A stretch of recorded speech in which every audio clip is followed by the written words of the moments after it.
الحمدللہ وکفا وسلام علی عبادہ الذین اصطفى اما بعد فاعوذ باللہ من الشیطان الرجیم بسم اللہ الرحمن الرحیم رب اشرح لی صدری ویسر لی امری واحلل عقدۃ من لسانی یفقہوا قولی۔ السلام علیکم ورحمۃ اللہ وبرکاتہ۔ ناظرین، فہم القرآن پروگرام کے سلسلے میں آج ہم 8ویں پارے کا مطالعہ کریں گے۔ رسول اللہ صلی اللہ علیہ وسلم کا ارشاد ہے کہ لوگوں میں سے کچھ لوگ اہل اللہ ہوتے ہیں، اللہ والے، اللہ کے خاص بندے۔ آپ سے پوچھا گیا کہ وہ کون ہوتے ہیں؟ فرمایا قرآن والے، اہل اللہ اور اس کے خاص لوگ ہوتے ہیں۔ تو اللہ تعالیٰ سے دعا ہے کہ وہ ہمیں اپنے خاص بندوں میں شامل کر لے، ہمارے دلوں میں قرآن مجید کی محبت ڈال دے اور ہمیں اس پر عمل کی توفیق عطا فرمائے۔ ارشاد باری تعالیٰ ہے وَلَوْ أَنَّنَا نَزَّلْنَا إِلَيْهِمُ الْمَلَائِكَةَ وَكَلَّمَهُمُ الْمَوْتَى وَحَشَرْنَا عَلَيْهِمْ كُلَّ شَيْءٍ قُبُلًا مَا كَانُوا لِيُؤْمِنُوا إِلَّا أَن يَشَاءَ اللَّهُ وَلَكِنَّ أَكْثَرَهُمْ يَجْهَلُونَ۔ اگر ہم فرشتے بھی ان پر نازل کر دیتے اور مردے ان سے باتیں کرتے اور دنیا بھر کی چیزوں کو ہم ان کی نگاہوں کے سامنے جمع کر دیتے، تب بھی یہ ایمان لانے والے نہ تھے، الا یہ کہ مشیت الہی یہی ہو کہ وہ ایمان لائیں، مگر اکثر لوگ نادانی کی باتیں کرتے ہیں۔ بعض لوگ ہر طرح کے دلائل جانتے ہوئے بھی، سمجھتے ہوئے بھی نہیں مانتے۔ کیوں؟ اس لیے کہ وہ ماننا نہیں چاہتے۔ جب کوئی شخص میں نہ مانوں کے طریقے پر عمل کرتا ہے تو پھر کوئی بھی اس کو قائل نہیں کر سکتا۔ اللہ تعالیٰ نے اپنی ذات کی پہچان کے لیے پوری کائنات میں نشانیاں بکھیر رکھی، پھر اپنے رسولوں کو بھیجا، محمد صلی اللہ علیہ وسلم پر یہ کتاب نازل کی، اور اس میں انسانوں کو سمجھانے کے لیے ہر طریقہ اختیار کیا گیا، لیکن اس کے باوجود کچھ لوگ حق کو ماننا نہیں چاہتے۔ اس کی وجہ کیا ہے؟ کیونکہ حق ان کی خواہشات کے خلاف ہوتا ہے، وہ اسے قبول نہیں کرنا چاہتے کیونکہ وہ اپنی مرضی کی زندگی گزارنا چاہتے ہیں۔ اس لیے اللہ تعالیٰ فرماتے ہیں کہ یہ بات آپ سمجھ لیجئے کہ جو نہیں مان رہے انہیں ماننا نہیں اس لیے نہیں مان رہے، ورنہ ایسا نہیں ہے کہ حق ہے نہیں ان کے سامنے، ہر طرح کے دلائل موجود ہیں۔ وَكَذَلِكَ جَعَلْنَا لِكُلِّ نَبِيٍّ عَدُوًّا شَيَاطِينَ الْإِنسِ وَالْجِنِّ يُوحِي بَعْضُهُمْ إِلَى بَعْضٍ زُخْرُفَ الْقَوْلِ غُرُورًا وَلَوْ شَاءَ رَبُّكَ مَا فَعَلُوهُ فَذَرْهُمْ وَمَا يَفْتَرُونَ۔ اور ہم نے تو اسی طرح ہمیشہ شیطان انسانوں اور شیطان جنوں کو ہر نبی کا دشمن بنایا ہے، جو ایک دوسرے پر خوش آئند باتیں دھوکے اور فریب کے طور پر القاء کرتے رہے ہیں۔ یعنی اگر آج شیاطین جن و انس متفق ہو کر آپ کے خلاف محاذ آرائی کر رہے ہیں اور آپ کو پریشان کر رہے ہیں، تو یہ تو شروع سے ایسا ہی ہوتا چلا آیا ہے۔ ہر پیغمبر کے ساتھ اور ہر اس شخص کے ساتھ جس نے اللہ کی طرف لوگوں کو بلایا، شیاطین نے اس کا راستہ روکنے کی کوشش کی۔ اور صرف جنات ہی نہیں بلکہ انسانوں میں سے جو سرکش قسم کے انسان ہوتے ہیں، جنہیں حق سے ایک بیر ہوتا ہے، وہ ایسے لوگوں کے لیے مشکلات کھڑی کرتے ہیں، ان کے لیے محاذ آرائی کرتے ہیں۔ اس لیے آپ کو تسلی دی جا رہی ہے کہ یہ ہمیشہ سے سلسلہ جاری رہا اور وہ آپس میں ایک دوسرے کے ساتھ تعاون کرتے ہیں حق کی راہیں روکنے کے لیے۔ فرمایا اللہ تعالیٰ چاہتا تو جبراً ان لوگوں کو روک دیتا، لیکن اللہ تعالیٰ نے چونکہ ہر ایک کو کام کی آزادی دے رکھی ہے کہ وہ اچھا کرنا چاہے یا برا، اس لیے وہ اپنی منمانیاں کر رہے ہیں، لیکن آپ ان کی ان چیزوں پر توجہ نہ دیجیے اور جو آپ کرنا چاہتے ہیں یا جو آپ کو کرنا چاہیے وہ کرتے رہیے۔ فَذَرْهُمْ وَمَا يَفْتَرُونَ، ان کو ان کے حال پہ چھوڑ دیجیے کہ وہ اپنی افتراء پردازیاں کرتے رہیں۔ یہ سب کچھ ہم کیوں کرنے دے رہے ہیں؟ یعنی ایسا کیوں ہے کہ ان کو اتنی کھلی چھٹی ملی ہوئی ہے؟ یہ اس لیے کہ جو لوگ آخرت پر ایمان نہیں رکھتے ان کے دل اس خوشنما دھوکے کی طرف مائل ہوں اور وہ اس سے راضی ہو جائیں اور ان برائیوں کا اکتساب کریں جن کا وہ اکتساب کرنا چاہتے ہیں۔ سوال یہ پیدا ہوتا ہے کہ اللہ تعالیٰ نے ایسے شیطانوں کو کیوں ڈھیل دے رکھی ہے، اس کی کیا وجہ ہے؟ تو اس کا جواب دیا کہ جو لوگ آخرت پر ایمان نہیں رکھتے ان کے دل اس کی طرف مائل ہوں، یعنی ہم خیال لوگ پھر ایک طرف کو ہو جائیں اور وہ اس سے راضی ہو جائیں اور ان برائیوں کا اکتساب کریں جو وہ کرنا چاہتے ہیں، کیونکہ اللہ تعالیٰ نے اچھے اور برے کا فرق بتا کے رہنمائی کر کے پھر لوگوں کو آزادی دی کہ جو چاہے وہ خیر کے راستے پر چلے اور جو چاہے وہ شر کا راستہ اختیار کر لے۔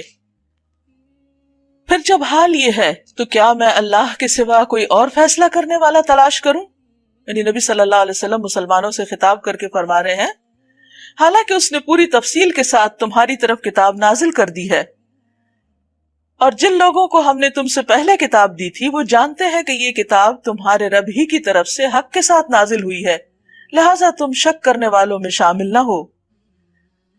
تمہارے رب کی بات سچائی اور انصاف کے اعتبار سے کامل ہے، کوئی اس کے فرامین کو تبدیل کرنے والا نہیں، وہ سب کچھ سنتا اور جانتا ہے۔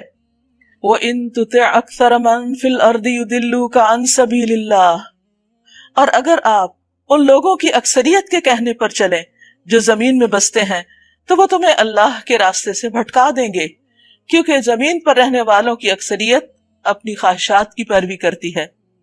بہت سے لوگ حق کو پہچانتے ہوئے بھی جانتے ہوئے بھی حق کی پیروی نہیں کرتے، کیونکہ حق ان کی خواہشات کے خلاف جاتا ہے۔ وہ تو محض گمان پر چلتے اور قیاس آرائیاں کرتے ہیں، یعنی غلط راستے پر جا کر اپنے آپ کو تسلی کیسے دیتے ہیں؟ محض تعویلوں کے ساتھ، اپنی خوش فہمیوں کے ساتھ۔ ان ربک هو اعلم من يضل عن سبیلہ، در حقیقت تمہارا رب زیادہ بہتر جانتا ہے کہ کون اس کے راستے سے ہٹا ہوا ہے اور کون سیدھی راہ پر ہے۔ یعنی کسی انسان کے سیدھی راہ پر ہونے کے لیے یہ دلیل کافی نہیں کہ وہ خود کو ٹھیک سمجھتا رہے، اس طرح تو ہر غلط کار بھی سمجھتا ہے کہ وہ جو کر رہا ہے وہ صحیح کر رہا ہے اور اپنے آپ کو جھوٹی تسلیاں دے دیتا ہے۔ لیکن صحیح اور غلط کا معیار کیا ہے؟ وہ جو اللہ سبحانہ وتعالیٰ نے بیان کر دیا، اور اگر انسان اس کو نہیں دیکھتا اور اس کے مطابق اپنے آپ کو صحیح نہیں کرتا تو وہ کبھی بھی صحیح نہیں ہو سکتا۔ انسان چاہے تو چند لفظوں کو جوڑ کر دنیا بھر کے لوگوں کو یا سارے حقائق کو غلط ثابت کر دے، لیکن کیا اس سے حقیقت بدل جائے گی؟ ہرگز بھی نہیں۔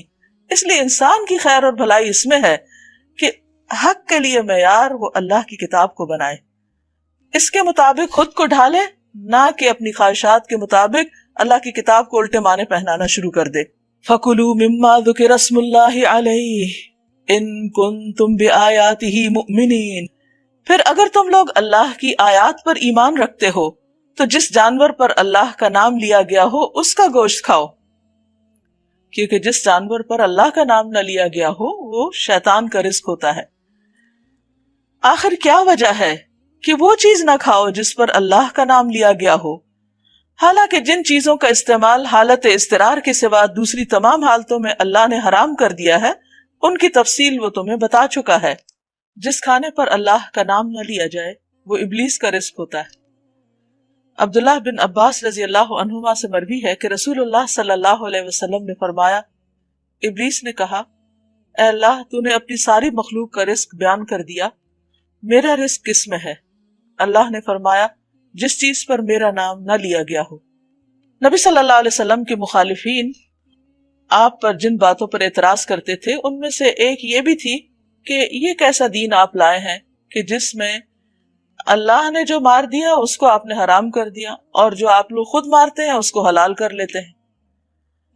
اب جو ذبیحہ ہے جس طریقے پر اللہ نے حکم دیا اس کے مطابق اس کو ذبح کیا جاتا ہے۔ اب ان کو یہ سمجھ نہیں آ رہا تھا کہ یہ اللہ کے حکم کے مطابق ہو رہا ہے، اور دوسری طرف اللہ تعالیٰ نے خود ہی مردار کو حرام قرار دیا ہے۔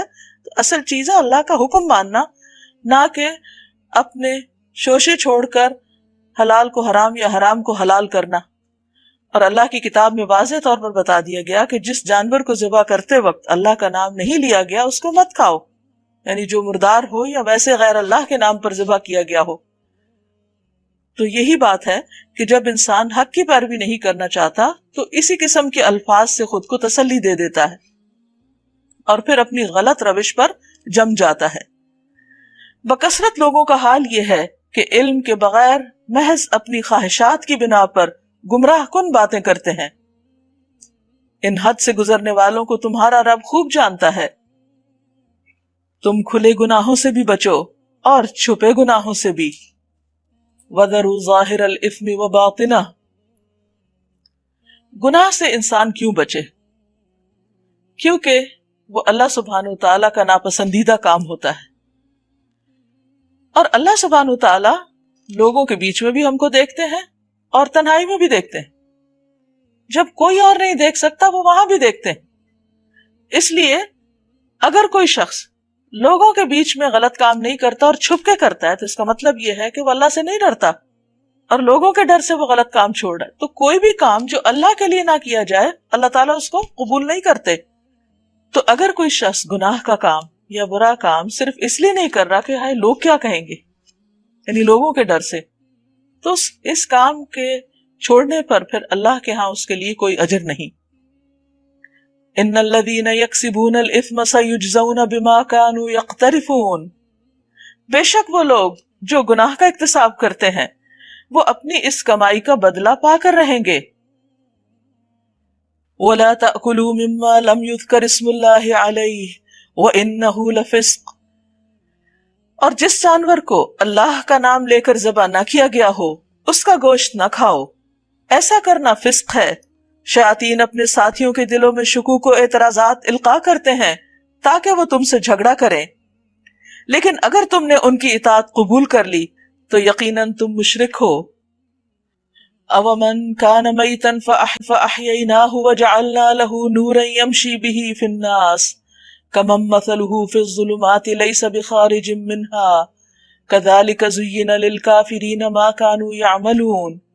کیا وہ شخص جو پہلے مردہ تھا، یعنی اسلام سے قبل کی زندگی میں، پھر ہم نے اسے زندگی بخشی، ایمان بخشا، نور ہدایت بخشا اور اس کو وہ روشنی عطا کی جس کے اجالے میں وہ لوگوں کے درمیان زندگی کی راہ طے کرتا ہے، یعنی ہدایت کے راستے پر ہے۔ کیا وہ اس شخص کی طرح ہو سکتا ہے جو تاریکیوں میں پڑا ہوا ہو، یعنی گمراہی کے اندھیروں میں جا رہا ہو اور کسی طرح ان سے نہ نکلتا ہو، یعنی شعور کے بغیر وہ زندگی کا سفر طے کر رہا ہو؟ کافروں کے لیے تو اسی طرح ان کے اعمال خوشنما بنا دیے گئے ہیں، یعنی اندھیروں میں ہوتے ہوئے بھی، بے شعوری کی کیفیت ہوتے ہوئے بھی وہ ریئلائز نہیں کرتے کہ وہ غلط راستے پر جا رہے ہیں اور یہ ان کے لیے کس قدر نقصان دہ ہو سکتا ہے۔ وَكَذَلِكَ جَعَلْنَا فِي كُلِّ قَرْيَةٍ أَكَابِرَ مُجْرِمِيهَا۔ اور اسی طرح ہم نے ہر بستی میں اس کے بڑے بڑے مجرموں کو لگا دیا ہے کہ وہ وہاں اپنے مکر و فریب کا جال پھیلائیں۔ دراصل وہ اپنے فریب کے جال میں آپ پھنستے ہیں مگر انہیں اس کا شعور نہیں۔ تو اس سے پتہ یہ چلتا ہے کہ دو طرح کے لوگ ہوتے ہیں، ایک لیڈرز اور دوسرے فالوورز۔ تو ہر بستی کے اندر، ہر علاقے میں ایسے لوگ موجود ہوتے ہیں جو لوگوں کو بھٹکانے کا کام کرتے ہیں، اور عوام عام طور پر جب بے شعور ہوتے ہیں تو وہ آنکھیں بند کر کے ان کو فالو کرنے لگتے ہیں، اور اس طرح پھر ہر طرف اللہ کی نافرمانی کے کام ہونے لگتے ہیں۔ جب ان کے سامنے کوئی آیت آتی ہے تو وہ کہتے ہیں ہم نہ مانیں گے جب تک وہ چیز خود ہم کو نہ دی جائے جو اللہ کے رسولوں کو دی گئی ہے، یعنی وہ ان کے مقابلے پر اتر آتے ہیں۔ اللہ زیادہ بہتر جانتا ہے کہ اپنی پیغمبری کا کام کس سے لے اور کس طرح لے۔ نبی صلی اللہ علیہ وسلم کو اللہ تعالیٰ نے جو اس کام کے لیے چنا، ابن مسعود رضی اللہ عنہ فرماتے ہیں کہ اللہ تعالیٰ نے اپنے بندوں کے دلوں پر نظر فرمائی تو قلب محمد صلی اللہ علیہ وسلم کو سب سے بہتر پایا، اس لیے اللہ نے ان کو اپنے لیے چن لیا اور انہیں پیغمبری کا شرف عطا کر کے مبعوث فرمایا۔ تو یہ اللہ کا فیصلہ ہے کہ کس کو کس کام کے لیے منتخب کرے، کس کو کیا نعمت عطا کرے۔ قریب ہے وہ وقت جب یہ مجرم اپنی مکاریوں کی پاداش میں اللہ کے ہاں ذلت اور سخت عذاب سے دوچار ہوں گے۔ فَمَن يُرِدِ اللَّهُ أَن يَهْدِيَهُ يَشْرَحْ صَدْرَهُ لِلْإِسْلَامِ۔ پس حقیقت یہ ہے کہ جسے اللہ ہدایت بخشنے کا ارادہ کرتا ہے اس کا سینہ اسلام کے لیے کھول دیتا ہے۔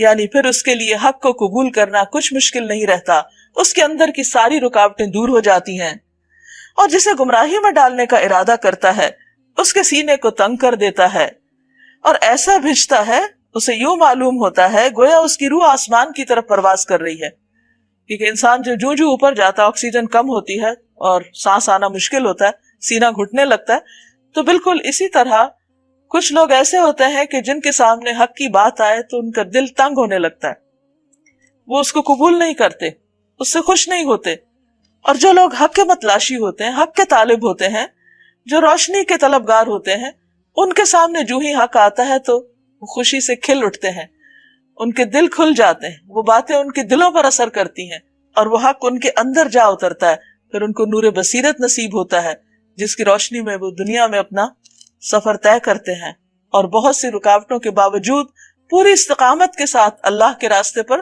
چلتے رہتے ہیں۔ اس طرح اللہ حق سے فرار اور نفرت کی ناپاکی ان لوگوں پر مسلط کر دیتا ہے جو ایمان نہیں لاتے۔ وَهَذَا صِرَاطُ رَبِّكَ مُسْتَقِيمًا، حالانکہ یہ راستہ تمہارے رب کا سیدھا راستہ ہے، یعنی اس پر چلنے میں کچھ مشکل نہیں، لیکن جو نہ چلنا چاہے اس کے لیے بہت مشکل، بہت سی ہرڈلز، اور اس کے نشانات ان لوگوں کے لیے واضح کر دیے گئے ہیں جو نصیحت قبول کرتے ہیں۔ لَهُمْ دَارُ السَّلَامِ عِنْدَ رَبِّهِمْ وَهُوَ وَلِيُّهُمْ بِمَا كَانُوا يَعْمَلُونَ، ان کے لیے ان کے رب کے پاس سلامتی کا گھر ہے، یعنی جنت، جہاں ہر آفت، ہر پریشانی، ہر تکلیف دہ چیز سے وہ بالکل امن میں رہیں گے۔ وَهُوَ وَلِيُّهُمْ، اور اس جنت میں جو سب سے خوبصورت چیز ہے وہ کیا ہے کہ اللہ سبحانہ وتعالی کی سرپرستی اور ساتھ ان کو نصیب ہوگا، اور وہی ان کا ولی ہے۔ بما کانوا یعملون، یہ سب کس وجہ سے؟ اس وجہ سے جو وہ عمل کرتے رہے، تو اسی لیے کہتے ہیں نا کہ عمل سے زندگی بنتی ہے، جنت بھی جہنم بھی، تو یہاں بھی یہی کہا جا رہا ہے کہ ان کو یہ جنت، یہ امن، سلامتی کا گھر اس لیے نصیب ہوگا کیونکہ وہ عمل کرتے تھے، اللہ تعالیٰ کی طرف سے آئی ہوئی ہدایات کو مانتے تھے۔ وَيَوْمَ يَحْشُرُهُمْ جَمِيعًا، اور جس دن وہ ان سب کو اکٹھا کرے گا اور فرمائے گا اے گروہ جن، تم نے نوع انسانی پر خوب ہاتھ صاف کیا، یعنی انسانوں کو خوب گمراہ کیا۔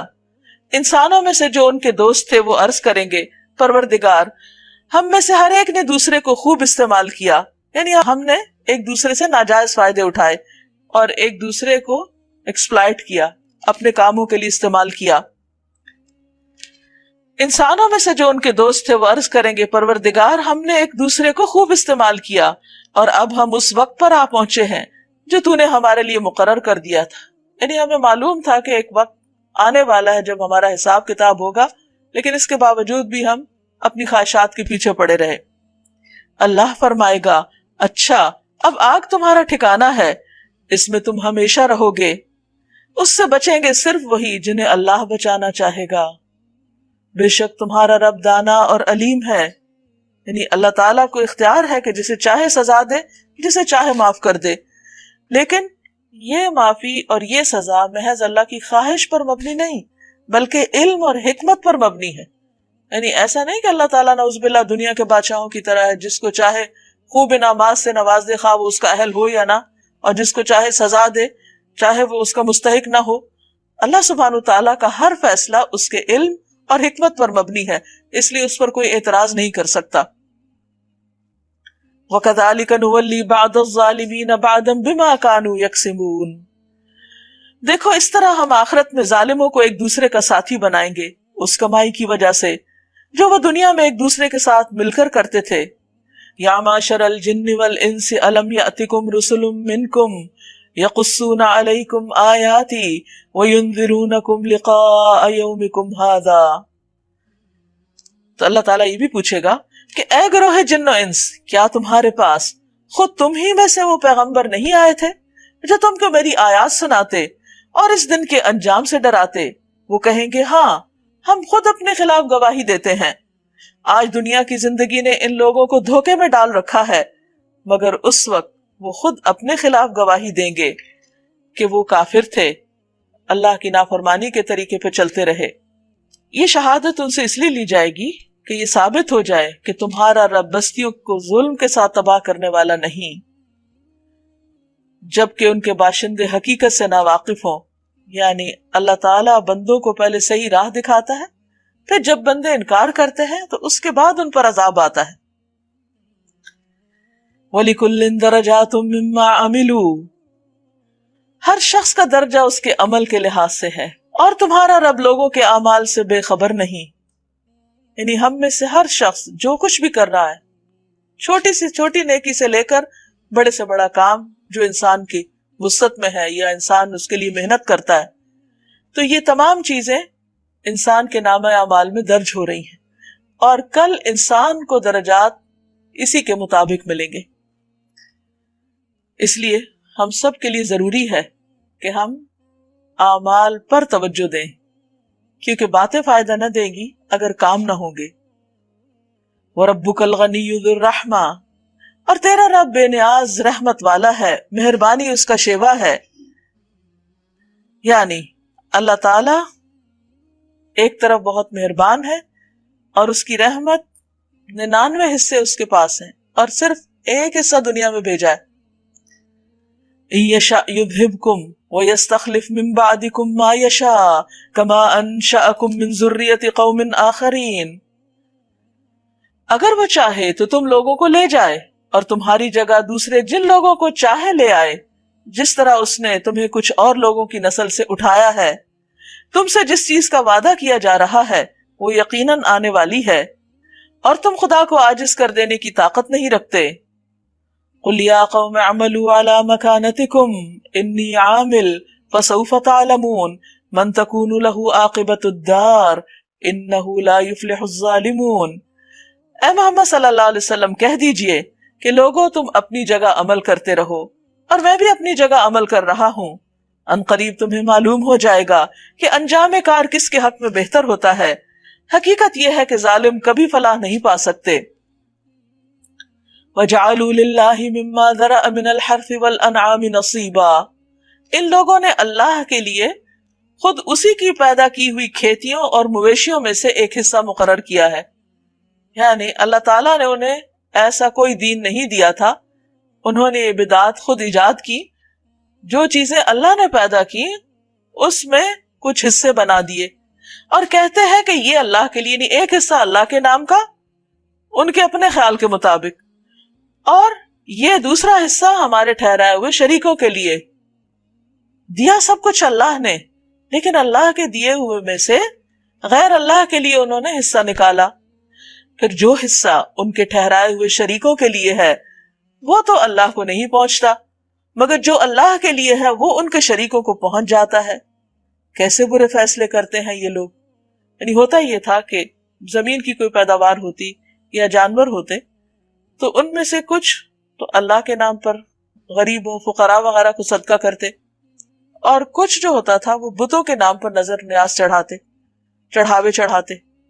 اب اگر کسی وجہ سے وہ حصہ جو اللہ کے نام پر مخصوص کیا ہوا تھا اس کو کوئی نقصان ہو جاتا، اس کی پیداوار کم آتی، تو اس کو کچھ نہیں کرتے، یعنی اس میں سے کمی کر دیتے۔ لیکن اگر بتوں کے حصے میں کوئی کمی واقع ہو جاتی تو اللہ کا حصہ بتوں کی طرف منتقل کر دیتے۔ گویا دوسرے الفاظ میں وہ بتوں کو رب العالمین پر جس نے سب کچھ ان کو دیا اس پر ترجیح دیتے، اور یہ سب کچھ ان کے اپنے ہاتھوں کی کمائی تھی، خود ہی انہوں نے فیصلے کیے ہوئے تھے۔ اور اسی طرح بہت سے مشرکوں کے لیے ان کے شریکوں نے اپنی اولاد کے قتل کو خوشنما بنا دیا ہے۔ ایک اور دور جاہلیت کی برائی یہ تھی کہ وہ اپنے ہی بچوں کو مار ڈالتے، اور اس کو بھی نیکی کا کام سمجھتے، اور اس کی کئی ایک وجوہات تھی۔ مثلا بعض اوقات بتوں کے نام پہ چڑھاوا چڑھانے کے لیے اپنے بچوں کو ذبح کر ڈالتے۔ اسی طرح بعض اوقات مفلسی کے ڈر سے بچوں کو قتل کرتے۔ بیٹیوں کو اس لیے مار ڈالتے کہ انہیں اس بات میں بہت آر تھی کہ کوئی ان کا داماد بنے۔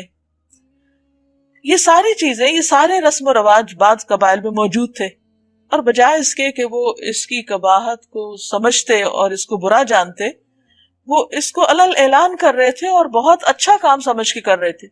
تو آپ دیکھیے کہ جب انسان کی عقل پہ پردہ پڑتا ہے تو کس طرح وہ اپنی غلطی کو بھی جسٹیفائی کر لیتا ہے، اور اس سے بڑی غلطی کیا ہو سکتی ہے جو عقلی اعتبار سے بھی انسان اس کو غلط قرار دیتا ہے کہ اپنی اولاد کو اپنے ہاتھوں سے مار ڈالے۔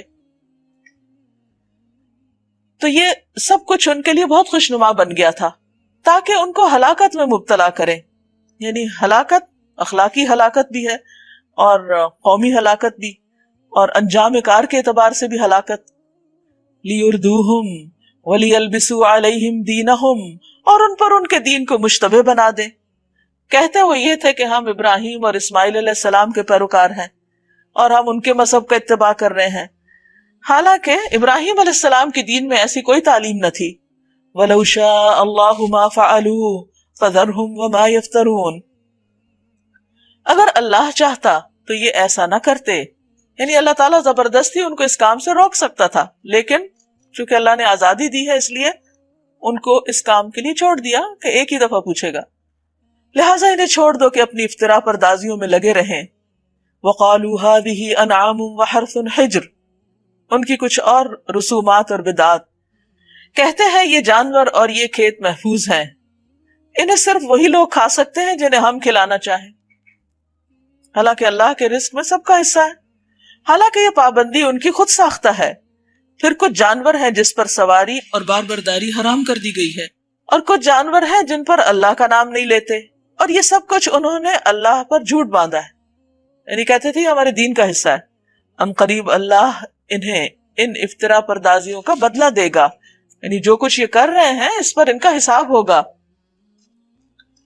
وَقَالُوا مَا فِي بُطُونِ هَٰذِهِ الْأَنْعَامِ خَالِصَةٌ لِذُكُورِنَا وَمُحَرَّمٌ عَلَىٰ أَزْوَاجِنَا، اور کہتے ہیں کہ جو کچھ ان جانوروں کے پیٹ میں ہے یہ ہمارے مردوں کے لیے مخصوص ہے اور ہماری عورتوں پہ حرام، حالانکہ کوئی کھانا ایسا نہیں جو اللہ تعالیٰ نے صرف مردوں یا صرف عورتوں کے لیے بنایا ہو۔ جو چیزیں حلال ہیں وہ سب کے لیے حلال ہیں، کوئی ڈسکریمنیشن نہیں، اور جو حرام ہے مردوں عورتوں سب کے لیے حرام ہے، لیکن انہوں نے حرام حلال کا قانون اپنے ہاتھ میں لے لیا اور اپنی مرضی سے جس کے لیے چاہا اس کو حلال کر دیا اور جس کے لیے چاہا اس کو حرام کر دیا۔ لیکن اگر وہ مردہ ہو تو دونوں اس کے کھانے میں شریک ہو سکتے ہیں۔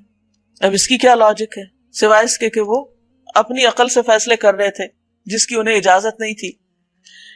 یہ باتیں جو انہوں نے گھڑ لی ہیں ان کا بدلہ اللہ انہیں دے کر رہے گا، یقیناً وہ حکیم ہے اور سب باتوں کی اسے خبر ہے۔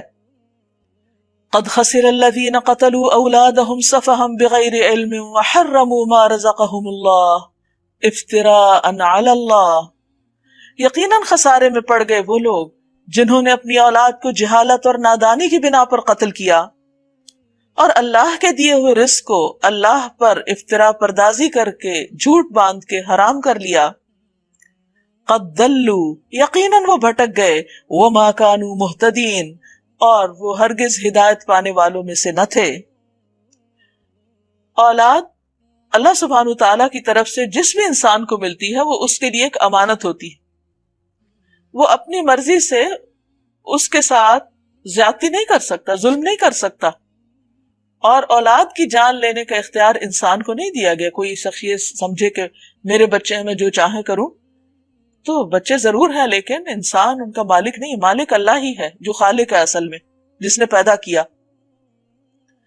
یہاں چونکہ دور جاہلیت میں لوگوں نے یہ ظلم و ستم روا رکھا ہوا تھا تو اللہ سبحانہ وتعالیٰ نے فرمایا کہ خواہ یہ لا علمی کی وجہ سے کرتے رہے، جہالت کی وجہ سے کرتے رہے، لیکن یہ چیز ان کے حق میں نقصان دہ ہے۔ سوال ہی پیدا ہوتا ہے کہ اگر انسان کو علم ہی نہیں اور پھر وہ غلط کام کر رہا ہے تو اس کی پکڑ کیسے؟ تو بات یہ ہے کہ کچھ چیزوں کے لیے بڑی بڑی کتابوں کا علم ضروری نہیں ہوتا، وہ انسان کا ضمیر بھی اس کو بتاتا ہے، اس کی عقل بتاتی ہے، اور ایک کامن سینس کی بات ہوتی ہے کہ کیا چیز درست ہے اور کیا غلط۔ انسان کی فطرت میں اللہ تعالیٰ نے بہت سی اچھی بری چیزوں کی پہچان رکھی ہے، تو اس لیے یہاں صاف طور پر بتا دیا گیا کہ جو لوگ یہ کام کریں، اپنی اولاد کو قتل کریں، وہ سخت نقصان میں ہیں۔ اگرچہ دور جاہلیت کی بات ہو رہی ہے، لیکن آج کی جدید جاہلیت میں بھی بہت سے لوگ جو اپنے آپ کو بہت عقل مند اور سمجھدار سمجھتے ہیں وہ بھی اس جرم کا ارتکاب کرتے ہیں۔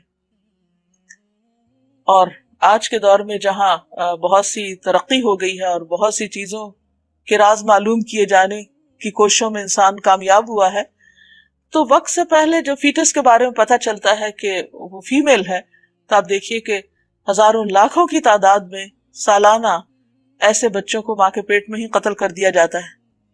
ان کا جرم کیا ہے سوائے اس کے کہ وہ ایک لڑکی ہے؟ دور جاہلیت میں بھی زیادہ تر لڑکیوں کو ہی زندہ درگور کیا جاتا تھا، اور آج کی جاہلیت میں جس میں انسان یہ سمجھتا ہے کہ وہ بہت پڑھ لکھ گیا ہے اور بہت کچھ ترقی کر گیا ہے، اگر وہ بھی یہی جرم کر رہا ہے تو یہ ہلاکت کا باعث ہے، نقصان کا باعث ہے۔ اللہ تعالیٰ فرماتے ہیں یقیناً خسارے میں پڑ گئے وہ لوگ جنہوں نے اپنی اولاد کو قتل کیا، اور وجہ کیا ہے؟ سفہن، ایک تو ہے حماقت اور دوسری بغیر علم، بغیر علم کے، اور دوسری طرف کس کا خسارہ ہے؟ جو اللہ کے رزق کو لوگوں پر حرام کر دے۔ ایسے لوگ بھٹکے ہوئے ہیں اور ہدایت نہیں پائیں گے جب تک کہ اس چیز سے باز نہ آئے۔ وَهُوَ الَّذِي أَنشَأَ جَنَّاتٍ مَعْرُوشَاتٍ وَغَيْرَ مَعْرُوشَاتٍ، وہ اللہ ہی ہے جس نے طرح طرح کے باغات، تاکستان اور نخلستان پیدا کیے، یعنی ایسے پھل اور ایسے پیداوار کے جن میں سے بعض باغ کی شکل میں ہوتے ہیں، کھیتی کی شکل میں ہوتے ہیں، اور بعض بیلوں کی شکل میں اوپر چڑھائے جاتے ہیں۔ کھیتیاں اگائیں جن سے قسم قسم کے معقولات حاصل ہوتے ہیں، زیتون اور انار کے درخت پیدا کیے جن کے پھل صورت میں مشابہ اور مزے میں مختلف ہوتے ہیں۔ کھاؤ ان کی پیداوار جب کہ یہ پھلیں، اور اللہ کا حق ادا کرو جب ان کی فصل کاٹو، اور حد سے نہ گزرو کہ اللہ حد سے گزرنے والوں کو پسند نہیں کرتا۔ یعنی اللہ تعالیٰ نے یہ نعمتیں پیدا کی ہیں، ان کو کھاؤ لیکن اس کا شکر ادا کرو، مگر کسی بھی معاملے میں اسراف اور حد سے بڑھنا اللہ تعالیٰ کو پسند نہیں۔ پھر وہی ہے جس نے مویشیوں میں سے وہ جانور بھی پیدا کیے جن سے سواری اور بار برداری کا کام لیا جاتا ہے، اور وہ بھی جو کھانے اور بچھانے کے کام آتے ہیں۔ کھاؤ ان چیزوں میں سے جو اللہ نے تمہیں بخشی ہیں، اور شیطانوں کی پیروی نہ کرو کہ وہ تمہارا کھلا دشمن ہے۔ یہ 8 نر اور مادہ ہیں، 2 بھیڑ کی قسم سے اور 2 بکری کی قسم سے۔ اے محمد صلی اللہ علیہ وسلم ان سے پوچھئے کہ اللہ نے ان کے نر حرام کیے ہیں یا مادہ، یا وہ بچے جو بھیڑوں اور بکریوں کے پیٹ میں ہوں؟ ٹھیک ٹھیک علم کے ساتھ بتاؤ اگر تم سچے ہو، یعنی اپنے آباء و اجداد کے طریقے کو مت دیکھو، بلکہ علم کی کوئی دلیل پیش کرو کہ اللہ تعالیٰ نے ان مویشیوں میں سے کس چیز کو حرام کیا، نہ نر کو نہ مادہ کو۔ ان کو اللہ نے بندوں کی ضرورت کے لیے پیدا کیا اور ان کا کھانا ان کے لیے جائز قرار دیا، تو بندوں میں سے وہ شخص بہت مجرم ہے جو اللہ کی حلال کی ہوئی چیزوں کو ان پر حرام کرے۔ اسی طرح 2 اونٹ کی قسم سے ہیں، 2 گائے کی قسم سے۔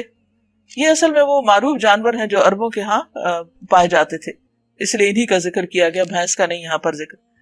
پوچھو ان کے نر اللہ نے حرام کیا یا مادہ، یا وہ بچے جو اونٹنی اور گائے کے پیٹ میں ہوں؟ کیا تم اس وقت حاضر تھے جب اللہ نے ان کے حرام ہونے کا حکم تمہیں دیا تھا؟ پھر اس شخص سے بڑھ کر ظالم اور کون ہوگا جو اللہ کی طرف منسوب کر کے جھوٹی بات کہے تاکہ علم کے بغیر لوگوں کی غلط رہنمائی کرے۔ یہ ایک بہت بڑا جرم ہے کہ بغیر علم کے انسان دوسروں کو کوئی راہ دکھائے، کیونکہ وہ خود بھی بھٹکے گا اور دوسروں کو بھی پیچھے لے کے ڈوبے گا۔ یقیناً اللہ ایسے ظالموں کو راہ راست نہیں دکھاتا۔ اے محمد صلی اللہ علیہ وسلم ان سے کہہ دیجئے کہ جو وحی میرے پاس آئی ہے اس میں تو میں کوئی ایسی چیز نہیں پاتا جو کسی کھانے والے پر حرام ہو، الا یہ کہ وہ مردار ہو، یا بہایا ہوا خون ہو، یا سور کا گوشت ہو کہ وہ ناپاک ہے، یا فسق ہو کہ اللہ کے سوا کسی اور کے نام پر ذبح کیا گیا ہو۔ پھر جو شخص مجبوری کی حالت میں کوئی چیز ان میں سے کھا لے بغیر اس کے کہ وہ نافرمانی کا ارادہ رکھتا ہو، اور بغیر اس کے کہ وہ حد ضرورت سے تجاوز کرے، تو یقیناً تمہارا رب درگزر سے کام لینے والا اور رحم فرمانے والا ہے۔ یعنی ایکسپشنل صورتیں ہر جگہ پر موجود ہیں۔ رسول اللہ صلی اللہ علیہ وسلم نے فرمایا، اللہ تعالیٰ نے رحمت کو جس دن بنایا تو اس کے 100 حصے کیے اور اپنے پاس ان میں سے 99 رکھے، 99۔ اس کے بعد تمام مخلوق کے لیے صرف ایک حصہ رحمت کا بھیجا۔ پس اگر کافر کو وہ تمام رحم معلوم ہو جائے جو اللہ کے پاس ہے تو وہ جنت سے نا امید نہ ہو، اور اگر مومن کو وہ تمام عذاب معلوم ہو جائیں جو اللہ کے پاس ہیں تو دوزخ سے کبھی بے خوف نہ ہو۔ اصل بات یہ ہے کہ انسان کسی بھی حال میں اللہ کی نافرمانی کا ارادہ نہ کرے، گناہ کا ارادہ نہ کرے. اور جن لوگوں نے یہودیت اختیار کی ان پر ہم نے سب ناخن والے جانور حرام کر دیے تھے، اور گائے اور بکری کی چربی بھی بجز اس کے جو ان کی پیٹھ یا ان کی آنتوں سے لگی ہوئی ہو یا ہڈی سے لگی رہ جائے. ایسا کیوں ہوا جبکہ یہ چیزیں باقی لوگوں کے لیے حلال تھی؟ یہ ہم نے ان کی سرکشی کی سزا انہیں دی تھی. تو اس سے یہ پتہ چلتا ہے کہ گناہوں کی سزا بعض اوقات دنیا میں بھی ملتی ہے، انسان پر نعمتیں حرام ہو جاتی ہیں اور چھن جاتی ہیں. اور یہ جو کچھ ہم کہہ رہے ہیں بالکل سچ کہہ رہے ہیں. اب اگر وہ تمہیں جھٹلائیں تو ان سے کہہ دیجئے کہ تمہارے رب کا دامن رحمت وسیع ہے اور مجرموں سے اس کے عذاب کو پھیرا نہیں جا سکتا. یہ مشرک لوگ تمہاری ان باتوں کے جواب میں ضرور کہیں گے کہ اگر اللہ چاہتا تو ہم شرک نہ کرتے. یعنی اپنے گناہ اور اپنی غلطی کا الزام خود پہ لینے کی بجائے اللہ سبحانہ و تعالیٰ پہ ڈال رہے ہیں. اور نہ ہمارے باپ دادا اور نہ ہم کسی چیز کو حرام ٹھہراتے. یعنی اپنی ساری غلطیوں کے ذمہ داری لینے سے اب انکاری آخرت میں جب سزا کو سامنے دیکھیں گے. ایسی ہی باتیں بنا کر ان سے پہلے کے لوگوں نے بھی حق کو جھٹلایا، یہاں تک کہ آخر کار ہمارے عذاب کا مزہ انہوں نے چکھ لیا. ان سے کہو کیا تمہارے پاس کوئی علم ہے جسے ہمارے سامنے پیش کر سکو؟ کوئی دلیل ہے؟ تم تو محض گمان پر چل رہے ہو اور نری قیاس آرائیاں کرتے ہو. پھر کہو تمہاری اس حجت کے مقابلے میں حقیقت رس حجت تو اللہ کے پاس ہے. قل فللہ الحجت البالغہ، بے شک اگر اللہ چاہتا تو تم سب کو ہدایت دے دیتا. ان سے کہو لاؤ اپنے وہ گواہ جو اس بات کی شہادت دیں کہ اللہ ہی نے ان چیزوں کو حرام کیا ہے. پھر اگر وہ شہادت دے دیں تو تم ان کے ساتھ شہادت مت دینا، اور ہرگز ان لوگوں کی خواہشات کے پیچھے نہ چلنا جنہوں نے ہماری آیات کو جھٹلایا ہے اور جو آخرت کے منکر ہیں اور جو دوسروں کو اپنے رب کا ہمسر بناتے ہیں، شرک کرتے ہیں. قل تعالوا اتل ما حرم ربکم علیکم اللہ تشرکوا بہ شیئا. ان سے کہیے کہ آؤ میں تمہیں سناؤں تمہارے رب نے تم پر کیا حرام کیا ہے، کیا پابندیاں لگائی ہیں. نمبر 1 یہ کہ اس کے ساتھ کسی کو شریک نہ کرو، نہ اس کی ذات میں، نہ اس کے حقوق میں، نہ اس کے اختیارات میں، نہ اس کی صفات میں. کوئی اس کے برابر کا نہیں. وَبِالْوَالِدَيْنِ إِحْسَانًا، اور والدین کے ساتھ نیک سلوک کرو، ان کی تعظیم، ادب، اطاعت، خدمت، ان کو خوش کرنا، ان کی خواہشات کا احترام کرنا، یہ سب حسن سلوک میں آتا ہے. پھر دنیا سے جب چلے جائیں، فوت ہو جائیں، تو ان کے رشتہ داروں کے ساتھ اچھا سلوک کرنا، ان کے لیے دعائے بخشش کرنا. وَلَا تَقْتُلُوا أَوْلَادَكُمْ مِنْ إِمْلَاقٍ، اور اپنی اولاد کو مفلسی کے ڈر سے قتل نہ کرو. نَحْنُ نَرْزُقُكُمْ وَإِيَّاهُمْ، ہم تمہیں بھی رزق دیتے ہیں اور ان کو بھی دیں گے. یعنی ہر شخص اپنا رزق خود لے کر آتا ہے، انسان کسی کا رازق نہیں ہے. اس لیے اس سوچ کے تحت اولاد کو قتل کرنا بہت بڑا جرم ہے کہ وہ ہمارے ساتھ کھانے میں شریک ہو جائیں گے. اسے کبیرہ گناہ بتایا گیا ہے. رسول اللہ صلی اللہ علیہ وسلم نے فرمایا انسان کا نطفہ ماں کے پیٹ میں 40 دن اور راتوں تک جمع رہتا ہے، پھر اس کے بعد ایک فرشتہ بھیجا جاتا ہے اور اسے 4 چیزوں کا حکم ہوتا ہے، چنانچہ وہ اس کی روزی، اس کی موت، اس کا عمل اور یہ کہ وہ بدبخت ہے یا نیک بخت لکھ لیتا ہے. وَلَا تَقْرَبُوا الْفَوَاحِشَ مَا ظَهَرَ مِنْهَا وَمَا بَطَنَ، اور بے حیائی کی باتوں کے قریب بھی نہ جاؤ، خواہ وہ کھلی ہو یا چھپی ہو. اب یہ فواحش کا لفظ جو ہے یہ ایک جامع اصطلاح ہے جس کا اطلاق بہت سی چیزوں پر ہوتا ہے، جس میں زنا، ہم جنس پرستی، برہنگی، جھوٹی تہمت لگانا، محرمات سے نکاح، اسی طرح فحش گفتگو کرنا، یہ تمام چیزیں اللہ سبحانہ تعالیٰ نے حرام قرار دی اور فرمایا کہ خواہ سب کے سامنے کی جائیں یا چھپ کے کی جائے، دونوں صورتوں میں غلط ہیں. رسول اللہ صلی اللہ علیہ وسلم نے فرمایا اللہ سے زیادہ اور کوئی غیرت مند نہیں ہے، اس لیے اس نے بے حیائی کے سارے کاموں کو حرام کیا، خواہ ظاہر میں ہو یا چھپے ہوئے. وَلَا تَقْتُلُوا النَّفْسَ الَّتِي حَرَّمَ اللَّهُ إِلَّا بِالْحَقِّ، اور کسی جان کو جسے اللہ نے محترم ٹھہرایا ہے ہلاک نہ کرو مگر حق کے ساتھ، یعنی قصاص میں. مثلا یہ باتیں ہیں جن کی ہدایت اس نے تمہیں کی ہے شاید کہ تم سمجھ بوجھ سے کام لو. وَلَا تَقْرَبُوا مَالَ الْيَتِيمِ، اور یہ کہ یتیم کے مال کے قریب نہ جاؤ مگر ایسے طریقے سے جو بہترین ہو، معقول ہو، معروف ہو، جس میں یتیم کی بھلائی مقصود ہو، یہاں تک کہ وہ اپنے سن رشد کو پہنچ جائے، بالغ ہو جائے۔ وَأَوْفُوا الْكَيْلَ وَالْمِيزَانَ بِالْقِسْطِ، اور ناپ تول میں پورا انصاف کرو۔ نبی صلی اللہ علیہ وسلم نے فرمایا جب لوگ ماپ تول میں کمی کرتے ہیں تو انہیں قحط سالیاں، سخت تکلیفیں اور بادشاہوں کے ظلم دبوچ لیتے ہیں۔ ہم ہر شخص پر ذمہ داری کا اتنا ہی بار رکھتے ہیں جتنا اس کے بس میں ہے، امکان میں ہے، یعنی اللہ سبحانہ تعالیٰ بھول چوک سے درگزر فرمائے گا، لیکن جانتے بوجھتے ہوئے ناپ تول میں کمی نہیں کرنی چاہیے، کیونکہ وہ بہت سی دنیاوی ہلاکتوں کا بھی باعث ہے، جیسا کہ ایک حدیث میں آتا ہے۔ اور جب بات کہو تو انصاف کی کہو، خواہ معاملہ اپنے رشتہ دار ہی کا کیوں نہ ہو۔ ایک اور جگہ پر آتا ہے خواہ خود اپنے ہی خلاف کیوں نہ جاتی ہو بات۔ وَبِعَهْدِ اللَّهِ أَوْفُوا، اور اللہ کے عہد کو پورا کرو، یعنی وہ عہد جو اللہ تعالیٰ سے کیا اس کی اطاعت کا، بندگی کا، اور پھر وہ جو اللہ کا نام لے کر تم دوسروں سے کرتے ہو۔ ذَلِكُمْ وَصَّاكُمْ بِهِ لَعَلَّكُمْ تَذَكَّرُونَ، ان باتوں کی ہدایت اللہ نے تمہیں کی ہے شاید کہ تم نصیحت قبول کرو۔ وَأَنَّ هَذَا صِرَاطِي مُسْتَقِيمًا فَاتَّبِعُوهُ،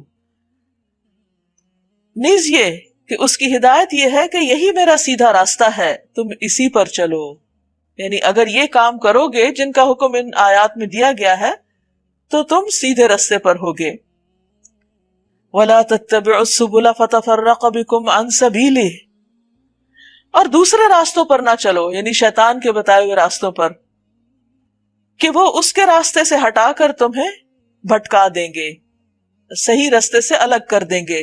ذَلِكُمْ وَصَّاكُمْ بِهِ لَعَلَّكُمْ تَتَّقُونَ، یہ ہے وہ ہدایت جو تمہارے رب نے تمہیں کی ہے، یعنی یہ حکم اللہ کا ہے، کسی بندے کا نہیں، شاید کہ تم بچ جاؤ، یعنی آخرت کے عذاب سے، آخرت کی ہلاکت سے، خرابیوں سے، پھٹکنے سے، جنت کا راستہ کھونے سے۔ ثم آتینا موسیٰ الکتاب تماما علی الذی احسن وتفصیلا لکل شیء وہدی ورحمۃ لعلہم بلقاء ربہم یؤمنون، پھر ہم نے موسیٰ کو کتاب عطا کی علیہ السلام جو بھلائی کی روش اختیار کرنے والے انسان پر نعمت کی تکمیل اور ہر ضروری چیز کی تفصیل اور سراسر ہدایت اور رحمت تھی، یعنی تورات کی یہاں خوبیاں بیان کی جا رہی، صفات بیان کی جا رہی۔ اور یہ کیوں بھیجی گئی کتاب بنی اسرائیل کو دی گئی؟ کہ شاید لوگ اپنے رب کی ملاقات پر ایمان لائیں، یعنی اللہ کے سامنے اپنے آپ کو جواب دہ سمجھیں، ان کے اندر احساس ذمہ داری پیدا ہو، کیونکہ کتاب سے تعلق ہی انسان کو سیدھے رستے پر رکھتا ہے۔ اور اسی طرح یہ کتاب یعنی قرآن، وَهَذَا كِتَابٌ أَنزَلْنَاهُ، جسے ہم نے نازل کیا ہے، مبارکن، بہت برکت والی ہے، فَاتَّبِعُوهُ، تم سب اس کی پیروی کرو، وَاتَّقُوا، اور ڈرو، تقوی اختیار کرو، لَعَلَّكُمْ تُرْحَمُونَ، تاکہ تم رحم کیے جاؤ۔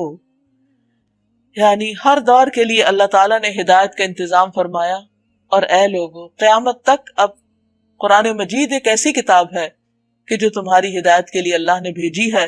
جو شخص یہ چاہتا ہے کہ اللہ تعالیٰ اس پر اپنی رحمت فرمائے تو اسے چاہیے کہ اس کی پیروی کرے، جو یہ چاہتا ہے کہ اس کی زندگی میں خیر و برکت اور ہر طرح کی بھلائیاں ہوں، اسے چاہیے کہ اس کتاب کے ساتھ اپنا تعلق مضبوط کرے۔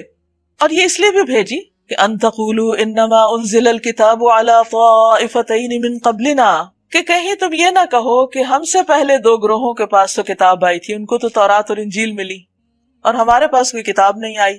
وَإِن كُنَّا عَن دِرَاسَتِهِمْ لَغَافِلِينَ، اور ہم کو کچھ خبر نہ تھی کہ وہ کیا پڑھتے پڑھاتے تھے، اور یہ کہ ان کی کتابوں میں تو اب تبدیلی بھی ہو چکی تھی۔ اور اب تم یہ بہانہ بھی نہیں کر سکتے کہ اگر ہم پر کتاب نازل کی گئی ہوتی تو ہم ان سے زیادہ ہدایت یافتہ ہوتے۔ تمہارے پاس تمہارے رب کی طرف سے دلیل روشن اور ہدایت اور رحمت آ گئی ہے، ہم سب کے پاس یہ رحمت اور ہدایت آ چکی ہے۔ اب اگر ہم اپنی آنکھیں بند کر لیں تو پھر یہ روشنی نظر نہیں آ سکتی۔ فائدہ اٹھانا ہمارا اپنا کام ہے۔ اللہ نے حجت تمام کر دی ہے، کوئی عذر اور بہانہ کسی کے لیے نہیں چھوڑا۔ اب اس سے بڑھ کر ظالم کون ہوگا جو اللہ کی آیات کو جھٹلائے اور ان سے منہ موڑے؟ جو لوگ ہماری آیات سے منہ موڑتے ہیں انہیں اس روگردانی کی پاداش میں ہم بدترین سزا دے کر رہیں گے۔ کیا اب لوگ اس کے منتظر ہیں کہ ان کے سامنے فرشتے آ کھڑے ہوں، یا تمہارا رب خود آ جائے، یا تمہارے رب کی بعض صریح نشانیاں نمودار ہو جائیں؟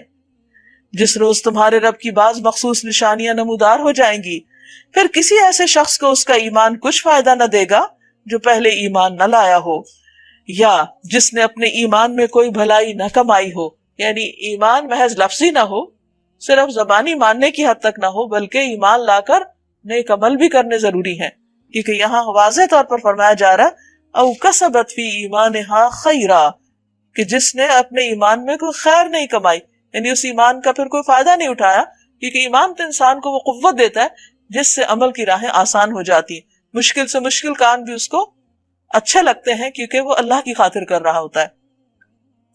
قل انتظروا انا منتظرون، کہہ دیجئے کہ تم انتظار کرو، ہم بھی انتظار کرتے ہیں۔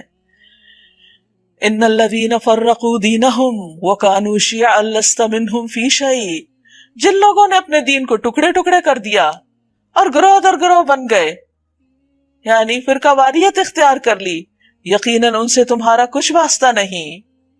اللہ سبحانہ تعالیٰ نے یہ دین ایک مکمل شکل میں بھیجا اور ہم سب سے یہ چاہا کہ ہم اس کو ایز اے ہول لیں، یہ نہیں کہ پک اینڈ چوز کریں اور جو چیز ہمارے مطلب کی ہو یا ہماری خواہشات کی اس کو لے لیں اور باقی دوسروں کے لیے چھوڑ دیں۔ نہیں، کیونکہ جب ایسا کیا جاتا ہے تو پھر دین کے مختلف حصے ہو جاتے ہیں اور ہر شخص ایک حصہ لے کے خوش ہو رہا ہوتا ہے کہ وہ دین پر عمل کر رہا ہے، حالانکہ دین پر عمل کا مطلب یہ ہے کہ جو کچھ یہ کتاب کہتی ہے وہ سارے کا سارا لو۔ لیکن کچھ لوگ چونکہ اپنی خواہشات کی پیروی کرنا چاہتے ہیں، اس لیے انہوں نے دین میں فرقہ واریت شروع کر دی۔ لیکن چونکہ کچھ لوگ اپنی خواہشات کی پیروی کرنا چاہتے ہیں، اس لیے وہ اسلام میں پورے کے پورے داخل نہیں ہوتے، وہ صرف اس کے ایک خاص حصے کو ہائی لائٹ کرتے ہیں اور اسی کو پورا دین بنا کے بتاتے ہیں۔ اگر دیکھا جائے تو یہ جو پیچھے ہدایات دی گئی ہیں یہ دین کی بنیادی ہدایات ہے، اگر کوئی شخص ان پر صحیح طور پر عمل کرے تو وہ ایک طرح سے دیندار ہوتا ہے۔ لیکن اگر کوئی شخص اس میں سے وہ بات تو لے لے جو اس کو سوٹ کرتی اور اس بات کی پرواہ نہ کرے کہ جو اس کی مرضی یا خواہشات یا مزاج کے خلاف جاتی ہے، تو اس طریقے پر دین کے حصے ہو جاتے ہیں، یعنی ایک حصہ لے لیا ایک حصہ چھوڑ دیا، اور پھر اس کا نتیجہ کیا ہوتا ہے کہ لوگ بھی مختلف لوگ اپنے اپنے طریقے پر جب اس کو لیتے ہیں تو گروہوں میں بٹ جاتے ہیں، پھر وہ گروہ آپس میں ایک دوسرے سے بھی لڑنا شروع کر دیتے ہیں اور اصل دین بالکل گم ہو کر رہ جاتا ہے۔ ان کا معاملہ تو اللہ کے سپرد ہے، وہی ان کو بتائے گا کہ انہوں نے کیا کچھ کیا ہے۔ دیکھیے کہ قبر میں جب منکر نکیر آ کر سوال کریں گے تو وہ 3 سوال کس بارے میں ہوں گے؟ من ربو کا، تیرا رب کون تھا؟ ما دینو کا، تمہارا دین کیا تھا؟ من نبیو کا، تمہارا نبی کون تھا؟ وہ یہ تھوڑی پوچھیں گے تم کس فرقے سے تعلق رکھتے تھے، کس گروہ سے تھے تمہاری کون سی جماعت تھی، تمہارا کیا نظریہ تھا۔ تو اس لیے اصل دین وہی ہے جو محمد صلی اللہ علیہ وسلم نے پیش کیا، اور ہمیں اس کو پورے کا پورا لینا ہے۔ یہ نہیں سوچنا کہ آج کے دور میں اس پہ عمل نہیں ہو سکتا اور اس پہ نہیں ہو سکتا۔ اللہ تعالیٰ کو سب پتا تھا کہ کس چیز پہ عمل ہو سکتا اور کس پہ نہیں۔ اس نے ہمیں ایسی چیزوں کا مکلف نہیں کیا جو ہمارے بس سے باہر ہوں۔ پھر فرمایا من جاء بالحسنۃ فلہ عشر امثالها، جو اللہ کے حضور نیکی لے کر آئے گا اس کے لیے 10 گنا اجر ہے۔ یہ اللہ کی رحمت کہ ایک کام کرو اور اس پر 10 گنا اجر پاؤ، 10 گنا منافع۔ اور پھر یہاں تو 10 گنا کی بات کی گئی، ہر انسان کے عمل کی کوالٹی کے مطابق منیمم 10 ہے، لیکن وہ بڑھ کر 70 گنا اور 700 اور کئی لاکھ گنا بھی ہو سکتا ہے۔ وَمَنْ جَاءَ بِالسَّيِّئَةِ فَلَا يُجْزَى إِلَّا مِثْلَهَا وَهُمْ لَا يُظْلَمُونَ، اور جو بدی لے کر آئے گا اس کو اتنا ہی بدلہ دیا جائے گا جتنا اس نے قصور کیا۔ یہ بھی اللہ کی رحمت ہے کہ برائی کا بدلہ بس ایک ہی برائی، اور کسی پر ظلم نہ کیا جائے گا۔ قُلْ إِنَّنِي هَدَانِي رَبِّي إِلَىٰ صِرَاطٍ مُسْتَقِيمٍ، آپ کہہ دیجئے میرے رب نے یقیناً مجھے سیدھا راستہ دکھا دیا ہے، بالکل ٹھیک دین جس میں کوئی ٹیڑھ نہیں، ابراہیم علیہ السلام کا طریقہ جسے یکسو ہو کر انہوں نے اختیار کیا، اور وہ مشرکین میں سے نہ تھے۔ یعنی یہ ہے اصل دین، اور دین کی بنیاد کہ انسان سب سے پہلے اللہ کے ساتھ کسی کو شریک نہ ٹھہرائے، کیونکہ اگر شرک کیا تو باقی سارے اعمال برباد۔ اور اس کے بعد نماز اور قربانی کی بات، عمل کی بات، قل ان صلاتی ونسکی ومحیای ومماتی للہ رب العالمین، کہہ دیجئے بے شک میری نماز اور میری قربانی اور میرا جینا اور میرا مرنا اللہ رب العالمین کے لیے ہے۔ یعنی عبادتیں ہوں تو وہ بھی اسی کی خاطر، اور زندگی کا کوئی بھی کام ہو تو اس میں نیت اللہ کے لیے خالص، لا شریک لہ، اس کا کوئی شریک نہیں، وبذالک امرت وانا اول المسلمین، اسی کا مجھے حکم دیا گیا اور میں سب سے پہلے سر اطاعت جھکانے والا ہوں، مسلم ہوں۔ قل اغیر اللہ ابغی ربا، کہہ دیجئے کیا میں اللہ کو چھوڑ کر کسی اور کو رب بناؤں، کسی اور رب کو تلاش کروں؟ وہو رب کل شیء، وہ ہر چیز کا رب ہے، پوری کائنات اس کو اپنا رب تسلیم کرتی ہے۔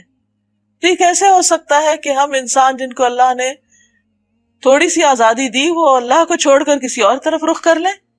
اس سے بڑی محرومی کیا ہو سکتی ہے، اور عقل کی ٹیڑھ اور قدم کی پھسلن کہ انسان اللہ سے دور ہو جائے اور کسی اور کی طرف رخ کر لے اور کسی اور کو سینٹر آف لائف بنا لے، حالانکہ وہی ہر چیز کا رب ہے، ہر ایک کو وہی رزق دے رہا ہے، وہی پال رہا ہے، ہر شخص جو کچھ کماتا ہے اس کا ذمہ دار وہ خود ہے۔ مثلا بعض اوقات ایسا ہوتا ہے کہ لوگ دوسرے سے کچھ مطالبات کرتے ہیں، وہ نہیں مانتے تو دھمکیاں دینے لگتے ہیں، ہم خودکشی کر لیں گے اگر آپ ایسا نہیں کریں گے، اگر آپ یہ بات نہیں مانیں گے تو ہم فلاں نقصان کر دیں گے۔ ایسی دھمکیوں سے کسی اور پر ذمہ داری نہیں جاتی، ہر شخص اپنے کیے کا خود ذمہ دار ہے، اللہ نے اس کو عقل سمجھ دے رکھی ہے اور اس بنا پر اس کا امتحان ہوگا۔ وَلَا تَكْسِبُ كُلُّ نَفْسٍ إِلَّا عَلَيْهَا، ہر شخص جو کچھ کماتا ہے اس کا ذمہ دار وہ خود ہے۔ وَلَا تَزِرُ وَازِرَةٌ وِزْرَ أُخْرَىٰ، کوئی بوجھ اٹھانے والا دوسرے کا بوجھ نہیں اٹھاتا۔ دنیا میں بھی کوئی کسی کی ذمہ داری نہیں لیتا تو آخرت میں کون کسی کے برے عمل کی ذمہ داری لے گا، الا یہ کہ اسی نے اس کو بہکایا ہو۔ ثُمَّ إِلَىٰ رَبِّكُمْ مَرْجِعُكُمْ، پھر تم سب کو اپنے رب کی طرف لوٹنا ہے۔ فَيُنَبِّئُكُمْ بِمَا كُنتُمْ فِيهِ تَخْتَلِفُونَ، پھر وہ تم کو بتائے گا اس معاملے میں جو تم اختلاف کرتے رہے۔ وہی ہے جس نے تم کو زمین کا خلیفہ بنایا اور تم میں سے بعض کو بعض کے مقابلے میں زیادہ بلند درجے دیے۔ یعنی دنیا میں اللہ تعالیٰ نے انسانوں میں فرق رکھا ہے، تفاوت رکھا ہے، کسی کو مال کے اعتبار سے، کسی کو جسمانی قوت کے اعتبار سے، کسی کو علم کے اعتبار سے، کسی کو دین اور تقوی میں دوسروں پر فوقیت عطا کی۔ یہ سب کچھ کیوں ہے؟ اللہ نے کسی کو زیادہ دیا کسی کو کم دیا، لِيَبْلُوَكُمْ فِي مَا آتَاكُمْ، یہ تو امتحان کے لیے ہے کہ جو کچھ اس نے تمہیں دیا ہے اس میں تمہیں آزما کر دیکھے، تمہارا امتحان لے کہ تم ان نعمتوں کو کس طرح استعمال کرتے ہو، کیونکہ زندگی ایک امتحان گاہ ہے، اس میں کسی نعمت کو پا کے پھول نہیں جانا چاہیے اور کسی چیز کی محرومی پر اتنا غم نہیں منانا چاہیے کہ انسان اپنے آپ کو ہلاک کر ڈالے اور اللہ کی اطاعت سے دور نکل جائے۔ ان ربک سریع العقاب، بے شک تمہارا رب سزا دینے میں بھی بہت تیز ہے، وَإِنَّهُ لَغَفُورٌ الرحیم، اور بے شک وہ البتہ غفور الرحیم بھی ہے، لہذا سنبھل کے چلنا۔ سورۃ الاعراف مکی سورت ہے۔ سورۃ الاعراف بسم اللہ الرحمن الرحیم، شروع اللہ کے نام سے جو بے انتہا مہربان نہایت رحم فرمانے والا ہے۔ الف لام میم صاد، الف لام میم صاد، کتاب انزل الیک فلا یکن فی صدرک حرج منہ لتنذر بہ وذکری للمؤمنین، یہ ایک کتاب ہے جو تمہاری طرف نازل کی گئی ہے، یعنی قرآن مجید محمد الرسول اللہ صلی اللہ علیہ وسلم پر اتارا گیا، بس آپ کے دل میں اس سے کوئی جھجک نہ ہو، یعنی بغیر کسی جھجک اور خوف کے آپ اسے لوگوں تک پہنچائیں اور کچھ پرواہ نہ کریں کہ مخالفین کیسے استقبال کریں گے یا کس طرح اس کو لیں گے۔ وہ اگر بگڑتے ہیں تو بگڑے، مذاق اڑاتے ہیں تو اڑائے، لیکن یہ کتاب آئی اس لیے ہے لتنذر بہ، کہ آپ اس کے ذریعے منکرین کو ڈرائیں، خبردار کریں، وذکریٰ للمؤمنین، اور مومنوں کے لیے یاد دہانی ہو۔ اتبعوا ما انزل الیکم من ربکم، لوگو جو کچھ تمہارے رب کی طرف سے تم پر نازل کیا گیا ہے اس کی پیروی کرو۔ یعنی صرف پڑھ لینا، جان لینا کافی نہیں، یہ سب کچھ اس لیے آیا ہے تاکہ ہم اپنی زندگی کو اس کے مطابق ڈھالیں۔ وَلَا تَتَّبِعُوا مِن دُونِهِ أَوْلِيَاءَ، اور اپنے رب کو چھوڑ کر دوسرے سرپرستوں کی پیروی نہ کرو، یعنی کسی اور کی طرف مائل نہ ہو۔ قَلِيلًا مَا تَذَكَّرُونَ، مگر تم کم ہی نصیحت مانتے ہو۔ وَكَم مِّن قَرْيَةٍ أَهْلَكْنَاهَا، کتنی ہی بستیاں ہیں جنہیں ہم نے ہلاک کر دیا۔ کیوں؟ اس لیے کہ انہوں نے اللہ کی بات نہیں مانی۔ ان پر ہمارا عذاب اچانک رات کے وقت ٹوٹ پڑا، یا دن دہاڑے ایسے وقت آیا جبکہ وہ آرام کر رہے تھے، اچانک۔ اور جب ہمارا عذاب ان پر آ گیا تو ان کی زبان پر اس کے سوا کوئی صدا نہ تھی کہ واقعی ہم ظالم تھے۔ اس وقت انہوں نے اپنی غلطیوں کا اعتراف کر لیا، لیکن اٹ واز ٹو لیٹ۔ جب اللہ تعالیٰ کا عذاب آ جاتا ہے تو پھر توبہ فائدہ نہیں دیتی۔ فَلَنَسْأَلَنَّ الَّذِينَ أُرْسِلَ إِلَيْهِمْ وَلَنَسْأَلَنَّ الْمُرْسَلِينَ، بس یہ ضرور ہو کر رہنا ہے کہ ہم ان لوگوں سے باز پرس کریں، یعنی قیامت کے دن سوال کریں، حساب لیں۔ کن سے حساب؟ جن کی طرف ہم نے پیغمبر بھیجے ہیں، یعنی لوگوں سے پوچھا جائے گا کہ تم نے پیغمبروں کو کیا جواب دیا، اور اس کے ساتھ ساتھ ہم ضرور سوال کریں گے پیغمبروں سے بھی کہ انہوں نے اپنی ذمہ داری کتنی پوری کی۔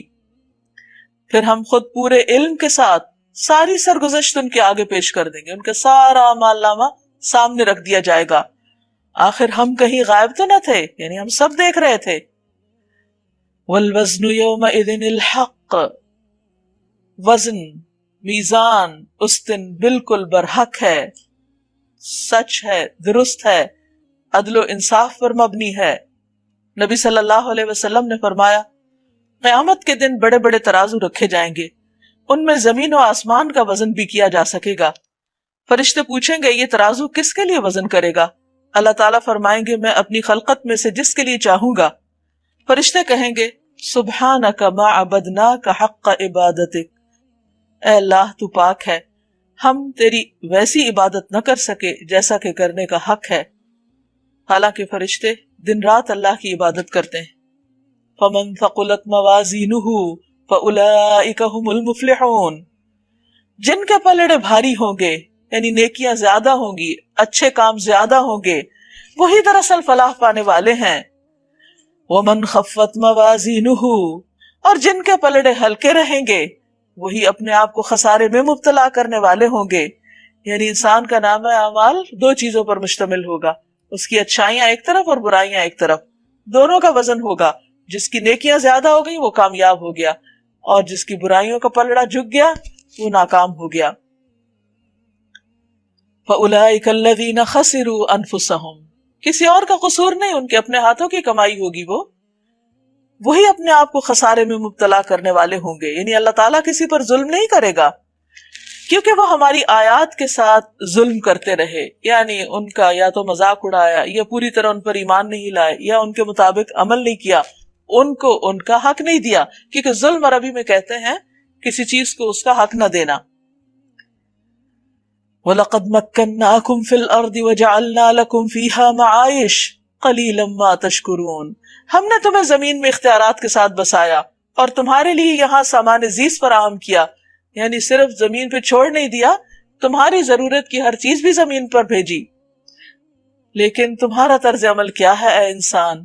قلیلا ما تشکرون، کتنا کم تم شکر ادا کرتے ہو سب کچھ پا کر۔ وَلَقَدْ خَلَقْنَاكُمْ، اور البتہ تحقیق ہم نے تم کو پیدا کیا، ثُمَّ صَوَّرْنَاكُمْ، پھر ہم نے تمہاری صورت بنائی، یعنی انسان کی بہترین خوبصورت شکل اللہ تعالیٰ نے خود بنائی، کتنا پرفیکٹ، اس کو بیلنس طریقے سے بنایا۔ ثُمَّ قُلْنَا لِلْمَلَائِكَةِ اسْجُدُوا لِآدَمَ، پھر اتنی عزت بخشی کہ فرشتوں سے سجدہ کروایا۔ ہم نے فرشتوں سے کہا آدم کو سجدہ کرو، فسجدوا سب جھک گئے، الا ابلیس سوائے ابلیس کے، لم یکن من الساجدین وہ سجدہ کرنے والوں میں شامل نہ ہوا، اس نے انکار کر دیا۔ قال ما منعک الا تسجد اذ امرتک، اللہ تعالیٰ نے پوچھا تجھے کس چیز نے سجدہ کرنے سے روکا جبکہ میں نے تجھ کو حکم دیا تھا، یعنی یہ میرا حکم تھا کہ تم یہ کرو، تم نے کیوں انکار کیا؟ قال انا خیر من، بولا میں اس سے بہتر۔ یہ جو بات ہے کہ میں دوسرے سے بہتر ہوں، یہ ایک تکبر کا جملہ ہے، چاہے انسان بول کے کہے یا اپنے دل میں رکھے، یہ انا کا مسئلہ ہے۔ ابلیس کو یہی انا کا مسئلہ لاحق ہوا تھا، وہ اللہ تعالیٰ کے آگے سجدے کرتا تھا، وہ کہا جاتا ہے کہ بہت عبادت گزار تھا، اسی لیے فرشتوں کا ہم نشین ہو گیا تھا، اور وہ سمجھتا تھا کہ بہت نیک ہے، اس لیے اگر کوئی ایک بات نہیں بھی مانی تو کیا ہوا، اور پھر کیوں نہیں مانی اس نے جسٹیفیکیشن تلاش کی ہوئی تھی، اس کے پاس تعویل تھی، اس کے پاس بہانہ تھا، اس کے پاس جواب تھا، لیکن کیا یہ جواب درست تھا؟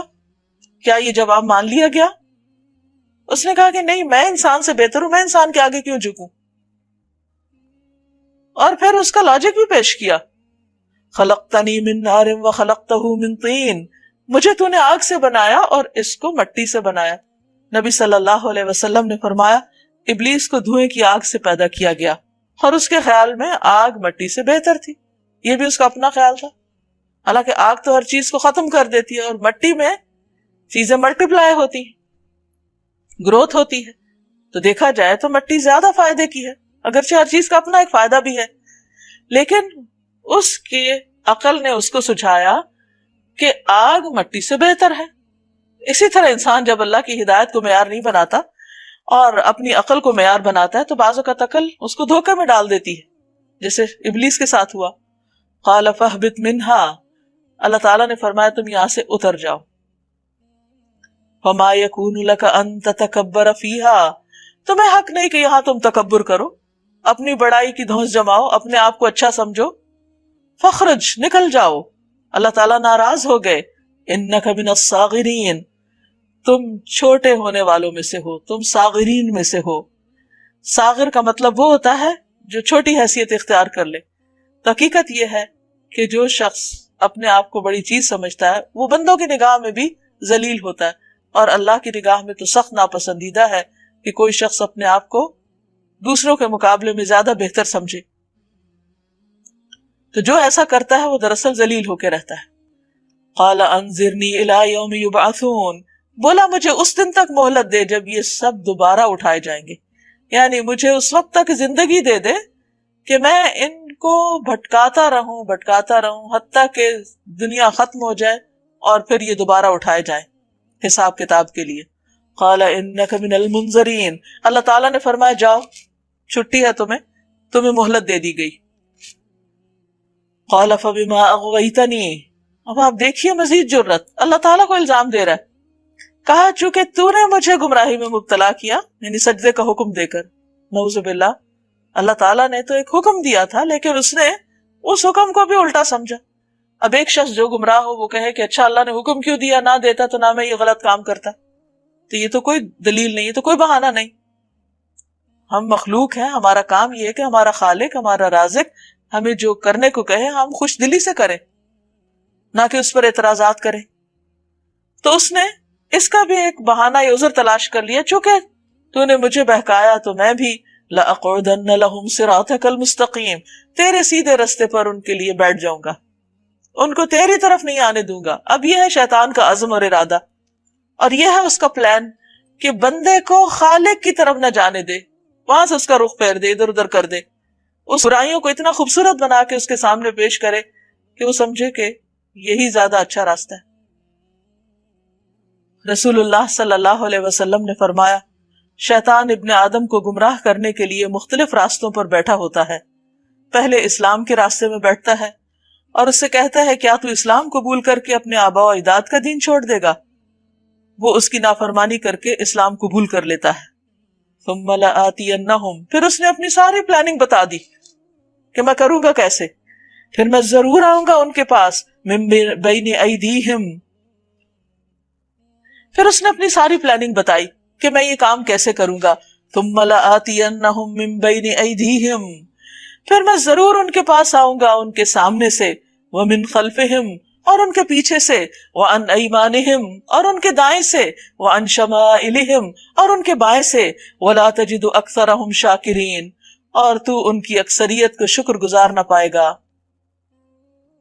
اور شیطان دراصل یہی کر رہا ہے کہ انسان ایک طرف جانا چاہتا ہے تو وہاں کوئی رکاوٹ نظر آتی ہے تو انسان واپس پلٹ آتا ہے خیر کے راستے سے، پھر اس کو خیال آتا ہے نہیں مجھے کر لینا چاہیے، پھر دوسری طرف سے جانے لگتا ہے تو وہاں سے کوئی رکاوٹ دیتا ہے، پھر پلٹتا ہے، پھر دوسری، پھر آگے سے پیچھے سے دائیں سے بائیں سے، اور پھر صرف وہی آگے بڑھتا ہے جس کے اندر عاجزی اور انکساری ہو، جس کا اللہ سے مضبوط تعلق ہو، وہ ثابت قدمی کے ساتھ اس راستے پہ چلتا رہتا ہے.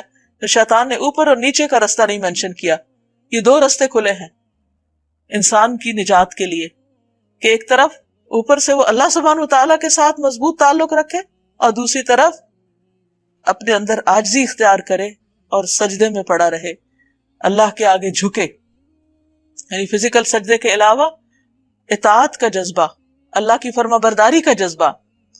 وَلَا تَجِدُ أَكْثَرَهُمْ شَاكِرِينَ، تو ان میں سے اکثریت کو شکر گزار نہ پائے گا. لہٰذا اگر کوئی شخص شیطان کا مقابلہ کرنا چاہتا ہے تو اپنے اندر ہر وقت شکر گزاری پیدا کرے. اور شکر گزاری کیا ہے؟ نعمتوں کا اعتراف. اللہ نے جو دیا ہے اس کو دیکھے، دیکھنے کے قابل ہو. ناشکری کب آتی ہے؟ جب نعمتیں نظر ہی نہیں آتی، آنکھوں پہ پردہ پڑا ہوا ہوتا ہے اور انسان ہر وقت وہ دیکھتا ہے جو اس کے پاس نہیں ہے اور اسی کے لیے پریشان رہتا ہے، تو یہ چیز ناشکری ہوتی. اللہ تعالیٰ نے ہمیں جو کچھ بھی دیا ہے، مال، اولاد، بچے، رشتہ دار، کھانے پینے کو رزق، زندگی کی راحتیں، صحت، آرام، سب کچھ، بہت مواقع، کام کے بہت سے مواقع، بہت سی اپرچونٹیز. یعنی اللہ کی نعمتیں اگر ہم گننا چاہیں تو گن نہیں سکتے. لیکن کس قدر ناشکری کی بات ہے کہ اگر انسان کے پاس سب کچھ بھی ہے اور صرف ایک چیز امتحان کے لیے اللہ نے نہیں دی تو انسان اسی پہ روتا چلا جاتا ہے اور اپنے آپ کو بدقسمت سمجھنے لگتا ہے. تو یہ شیطان کا راستہ ہوتا ہے، شیطان اس راستے سے انسان پہ قابو پا لیتا ہے. رسول اللہ صلی اللہ علیہ وسلم نے فرمایا، ابلیس صبح کے وقت اپنے لشکروں کو بھیجتا ہے اور کہتا ہے جو کسی مسلمان کو گمراہ کرے گا میں اسے تاج پہناؤں گا. واپسی پر ان میں سے ایک کہتا ہے میں اسے ورغلاتا رہا یہاں تک کہ اس نے اپنی بیوی کو طلاق دے دی. ابلیس کہتا ہے ممکن ہے وہ دوبارہ نکاح کر لے. ایک آ کر کہتا ہے میں اسے پھسلاتا رہا یہاں تک کہ اس نے اپنے والدین کی نافرمانی کر دی. کہتا ہے ممکن ہے کہ وہ بعد میں ان سے حسن سلوک سے پیش آئے. ایک آ کر کہتا ہے میں اس کے ساتھ چمٹا رہا یہاں تک کہ اس نے شرک کا ارتکاب کیا. ابلیس کہتا ہے تو نے کمال کر دیا. ایک اور آ کر کہتا ہے میں نے فلاں کو نہ چھوڑا یہاں تک کہ اس نے قتل کر دیا. ابلیس کہتا ہے تو بھی بہت اچھا ہے، پھر ان کو تاج پہنا دیتا ہے. فرمایا نکل جا یہاں سے ذلیل اور ٹھکرایا ہوا، یقین رکھ کہ ان میں سے یعنی انسانوں میں سے جو تیری پیروی کریں گے، جو ناشکرا پن کریں گے اور جو تیرے راستے پہ چلیں گے، تجھ سمیت ان سب سے جہنم کو بھر دوں گا. اب یہ انسان کے لیے ایک بہت بڑا امتحان ہے کہ وہ اللہ کے راستے پہ چلتا ہے یا ابلیس کے راستے پر، کیونکہ وہ کھلا میدان میں آ گیا انسان کو بہکانے کے لیے اور اس نے بتا بھی دیا. اور اے آدم تو اور تیری بیوی دونوں اس جنت میں رہو جہاں جس چیز کو تمہارا جی چاہے کھاؤ، مگر اس درخت کے پاس نہ پھٹکنا ورنہ ظالموں میں سے ہو جاؤ گے. اب اللہ تعالیٰ نے آدم علیہ السلام اور حوا علیہ السلام کو امتحان کے لیے بھیج دیا کہ بھلا شیطان کے مقابلے میں کیا کرتے ہیں، اور دوسری طرف شیطان کو اجازت دے دی کہ وہ ان کو جا کے بہکائے جیسے وہ دنیا میں جا کے کرے گا. پھر شیطان نے ان کو بہکایا تاکہ ان کی شرمگاہیں جو ایک دوسرے سے چھپائی گئی تھیں ان کے سامنے کھول دے. یعنی شیطان کیا چاہتا تھا کہ انسان کو بے آبرو کر دے، انسان کا لباس اتروا دے. اس نے ان سے کہا تمہارے رب نے تمہیں جو اس درخت سے روکا ہے اس کی وجہ اس کے سوا کچھ نہیں کہ کہیں تم فرشتے نہ بن جاؤ. یعنی ان کے اندر طرح طرح کے وسوسے ڈالے اور سیدھی باتوں کو الٹا کر کے پیش کیا، یا تمہیں ہمیشگی کی زندگی حاصل نہ ہو جائے. اور اس نے ان سے قسم کھا کے کہا کہ میں تمہارا سچا خیر خواہ ہوں. اور اسی طرح ہر جھوٹا لیڈر قسمیں کھا کے لوگوں کو بہکاتا ہے. تو شیطان نے بھی بڑا خیر خواہ بن کے آدم کو بہکانے کی کوشش کی. اس طرح دھوکہ دے کر یعنی جھوٹی قسمیں کھا کے اور سبز باغ دکھا کے ان دونوں کو آہستہ آہستہ اپنے ڈھب پہ لے آیا. یعنی شیطان کی چالیں بڑی خطرناک ہوتی ہیں، انسان کو پتہ بھی نہیں چلتا کہ کس وقت اس کے ٹریپ میں آ گیا، اور اس کا طریقہ یہ ہوتا ہے کہ برائی کو خوبصورت بنا دیتا ہے. آخرکار جب انہوں نے اس درخت کا مزہ چکھا تو ان کے ستر ایک دوسرے کے سامنے کھل گئے، جنت کا لباس ان سے اتروا دیا گیا اور وہ اپنے جسموں کو جنت کے پتوں سے ڈھانکنے لگے. وہ کیوں؟ کیونکہ انسان کے اندر حیا کا جذبہ فطری طور پر رکھ دیا گیا ہے. ننگا ہونا انسان کی فطرت میں نہیں، یہ اپنی فطرت کے خلاف جب جاتا ہے انسان، یا اس کی فطرت جب مسخ ہو جاتی ہے تو پھر اس کے لیے بے حیائی اور عریانی ایک خوبصورت کام ہو جاتا ہے. تب ان کے رب نے انہیں پکارا، کیا میں نے تمہیں اس درخت سے روکا نہ تھا؟ یعنی اصل چیز کیا تھی کہ اللہ نے منع کس چیز سے کیا ہے؟ وجہ کچھ بھی ہو، یعنی یہ نہیں تھا کہ وہ درخت کڑوا تھا یا درخت کے اندر کوئی ایسی خاصیت تھی جو آدم کو نقصان دینے والی چیز تھی اس میں. اصل بات تھی کہ اللہ کا حکم. دنیا میں بھی بہت سی ایسی چیزیں ہو سکتی جن سے اللہ تعالیٰ نے ہمیں روکا ہے، لیکن عام طور پر انسان سوچتا ہے کہ اس میں حرج کیا ہے، کوئی اتنی بڑی بات نہیں، اتنا ریجڈ نہیں ہونا چاہیے، کیا فرق پڑتا ہے، بہت سے لوگ کر رہے ہیں ہم بھی کر لیں. نہیں، کوئی بھی چیز، کوئی بھی حجت، کوئی بھی عذر قابل قبول نہیں. کسی بھی چیز کو کرنے یا نہ کرنے سے پہلے بس صرف یہ دیکھ لینا چاہیے کہ اللہ تعالیٰ نے کیا چاہا ہے ہم سے، کیونکہ عبادت نام ہی اطاعت کا ہے. یہ نہیں کہ اس کا کیا فائدہ اور کیا نقصان ہے، یہ بعد کی باتیں. بندے کے ایماندار ہونے کے لیے یہی کافی ہے کہ وہ جو اللہ نے کہا ہے اس کو کر گزرے، یہی ماننا ہے اللہ کو.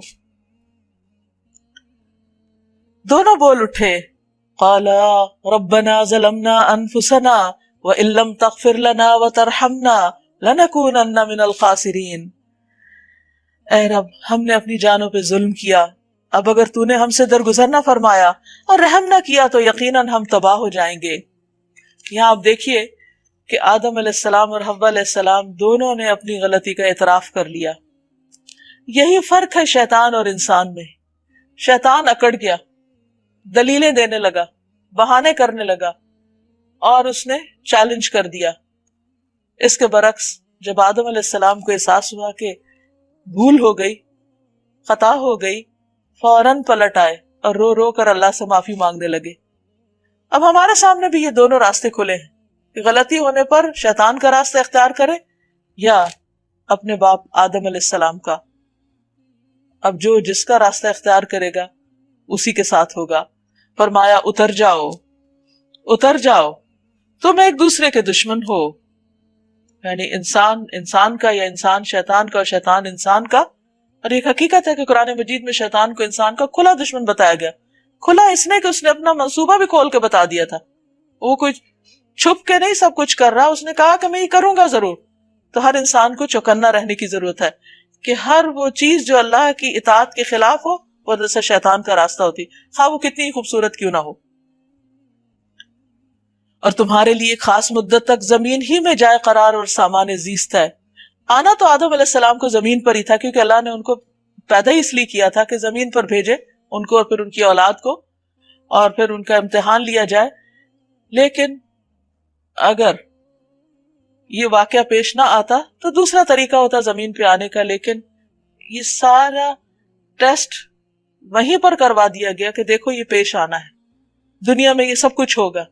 اگر تم نے شیطان کی بات مانی تو انجام یہ ہوگا، یعنی اللہ کی ناراضگی، اور اگر اللہ کی بات مانی تو پھر اللہ کی رضامندی ہوگی. اور اگر کسی وقت انسان ہونے کے ناطے شیطان کے راستے پہ چل پڑے تو پلٹ آنا، اس کا ساتھ نہیں دینا ہمیشہ کہ انجام اس کے ساتھ نہ ہو. پھر فرمایا یا بنی آدم قد انزلنا علیکم لباسا، کیونکہ شیطان انسان کا لباس اتروانا چاہتا ہے تو اس لیے اللہ تعالیٰ لباس کی اہمیت پر مزید بات فرماتے ہیں.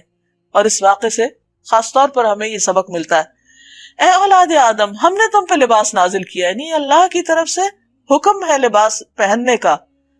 کس لیے؟ کہ تمہارے جسم کے قابل شرم حصوں کو ڈھانکے.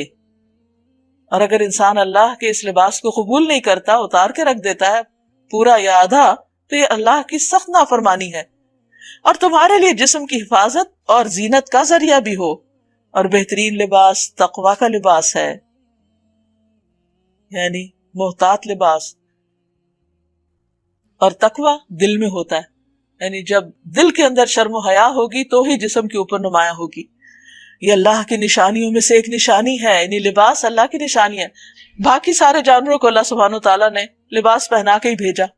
چڑیا کے پر ہیں تو مچھلی کے اوپر بھی ایک خاص قسم کی سکن ہوتی ہے، اور باقی جانوروں پہ بھی کسی پہ بال کسی پہ کھال، مستقل لباس. لیکن انسان کے لیے اللہ تعالیٰ نے چوائس رکھی کہ وہ اپنی اور مختلف چیزیں پیدا کی جن کو وہ بطور لباس استعمال کر سکتا ہے، بہت سی ورائٹی رکھی. تو ان سب نعمتوں سے انسان فائدہ اٹھائے لیکن اللہ کی نافرمانی کا لباس نہ پہنے. یہ اللہ کی نشانیوں میں سے ایک نشانی ہے، شاید کہ لوگ اس سے سبق لیں. اے بنی آدم، ایسا نہ ہو کہ شیطان تمہیں پھر اسی طرح فتنے میں مبتلا کر دے جس طرح اس نے تمہارے والدین کو جنت سے نکلوا دیا تھا اور ان کے لباس ان پر سے اتروا دیے تھے. کہیں ایسا نہ ہو کہ تم لباس اتار بیٹھو دنیا میں، تاکہ ان کی شرمگاہیں ایک دوسرے کے سامنے کھولے. وہ اور اس کے ساتھ ہی تمہیں ایسی جگہ سے دیکھتے ہیں جہاں سے تم انہیں نہیں دیکھ سکتے. لہٰذا شیطان کی نظروں سے بچنے کے لیے جب انسان لباس اتارے تو بسم اللہ پڑھے، جیسے ایک حدیث میں آتا ہے. نبی صلی اللہ علیہ وسلم نے فرمایا، جنوں کی آنکھوں اور بنی آدم کی شرمگاہوں کے درمیان پردہ یہ ہے کہ جب کوئی لباس اتارے تو بسم اللہ کہے. ان شیاطین کو ہم نے ان لوگوں کا سرپرست بنا دیا جو ایمان نہیں لاتے. وہ ان کے دوست ہیں، ان کے رہنما ہیں، اور ان کو طرح طرح کی باتیں ان کے دل میں ڈالتے رہتے ہیں تاکہ وہ غلط کام تیزی سے کرتے رہیں. شیطان کے ساتھی کون ہیں؟ یہ لوگ جب کوئی شرمناک کام کرتے ہیں، بے حیائی کا کام کرتے ہیں، تو کہتے ہیں ہم نے اپنے باپ دادا کو اسی طریقے پر پایا، ہمارے یہاں ایسا ہی ہوتا ہے، اور اللہ ہی نے ہمیں ایسا کرنے کا حکم دیا ہے. اصل میں اہل عرب جو تھے وہ طواف یعنی عبادت بھی ننگے ہو کے کرتے تھے، حالانکہ ابراہیم علیہ السلام کے طریقے میں ایسا کچھ نہیں تھا. تو جب ان کو منع کیا جاتا تو وہ کہتے نہیں ہمارے یہاں تو ہمارے باپ دادا یہ کرتے تھے. اور ان کی تعویل کیا تھی جو شیطان نے ان کو سجائی بھی تھی کہ جس لباس میں ہم گناہ کرتے ہیں اس لباس میں اللہ کی عبادت نہیں کرنی چاہیے. اب اس قسم کی تعویلیں کر کے اگر انسان اللہ کی نافرمانی کرے تو اس کو جسٹیفائی نہیں کر سکتا. بہرحال ایک تو غلط کام اور دوسرا پھر اس کو اللہ کے ذمہ کرنا، اس سے بھی بڑا ظلم، اللہ پہ جھوٹ باندھنا. ان سے کہو اللہ بے حیائی کا حکم کبھی نہیں دیتا، کبھی نہیں. کیا تم اللہ کا نام لے کر وہ باتیں کہتے ہو جن کے متعلق تمہیں علم نہیں ہے کہ وہ اللہ کی طرف سے؟ قل امر ربی بالقسط واقیموا وجوہکم عند کل مسجد. کہہ دیجئے کہ میرے رب نے تو راستی اور انصاف کا حکم دیا ہے، اور اس کا حکم تو یہ ہے کہ ہر عبادت میں اپنا رخ ٹھیک رکھو، یعنی اللہ کی طرف رکھو، اس کی خاطر عبادت کرو، اور جس رخ پہ اس نے عبادت کرنے کو کہا ہے وہی کرو، اور اسی کو پکارو اپنے دین کو اس کے لیے خالص رکھ کر. جس طرح اس نے تمہیں اب پیدا کیا اسی طرح تم پھر پیدا کیے جاؤ گے، یعنی کل قیامت کے دن اٹھ کر حساب کتاب دینا ہوگا. فریقاً ہدا و فریقاً حق علیہم الضلالہ. ایک گروہ کو تو اس نے سیدھا راستہ دکھا دیا ہے مگر دوسرے گروہ پر گمراہی چسپاں ہو کر رہ گئی ہے، کیونکہ انہوں نے خدا کی بجائے شیاطین کو اپنا سرپرست بنا لیا ہے اور وہ سمجھ رہے ہیں کہ ہم سیدھی راہ پر ہیں. آپ دیکھیے کہ شیطانوں کے پیچھے چلنے والے بھی سمجھتے ہیں کہ ہم بہت اچھا کر رہے ہیں، کیونکہ شیطان نے خود غلط کر کے اپنے آپ کو جسٹیفائی کر لیا تھا. یا بنی آدم، اے آدم کے بچوں، خذوا زینتکم عند کل مسجد. ہر عبادت کے موقع پر اپنی زینت سے آراستہ رہو، یعنی لباس پہنو. وکلوا واشربوا ولا تسرفوا. کھاؤ پیو اور حد سے تجاوز نہ کرو، کیونکہ اسراف بھی شیطان کا راستہ ہے. قرآن مجید میں آتا ہے ان المبذرین کانوا اخوان الشیاطین.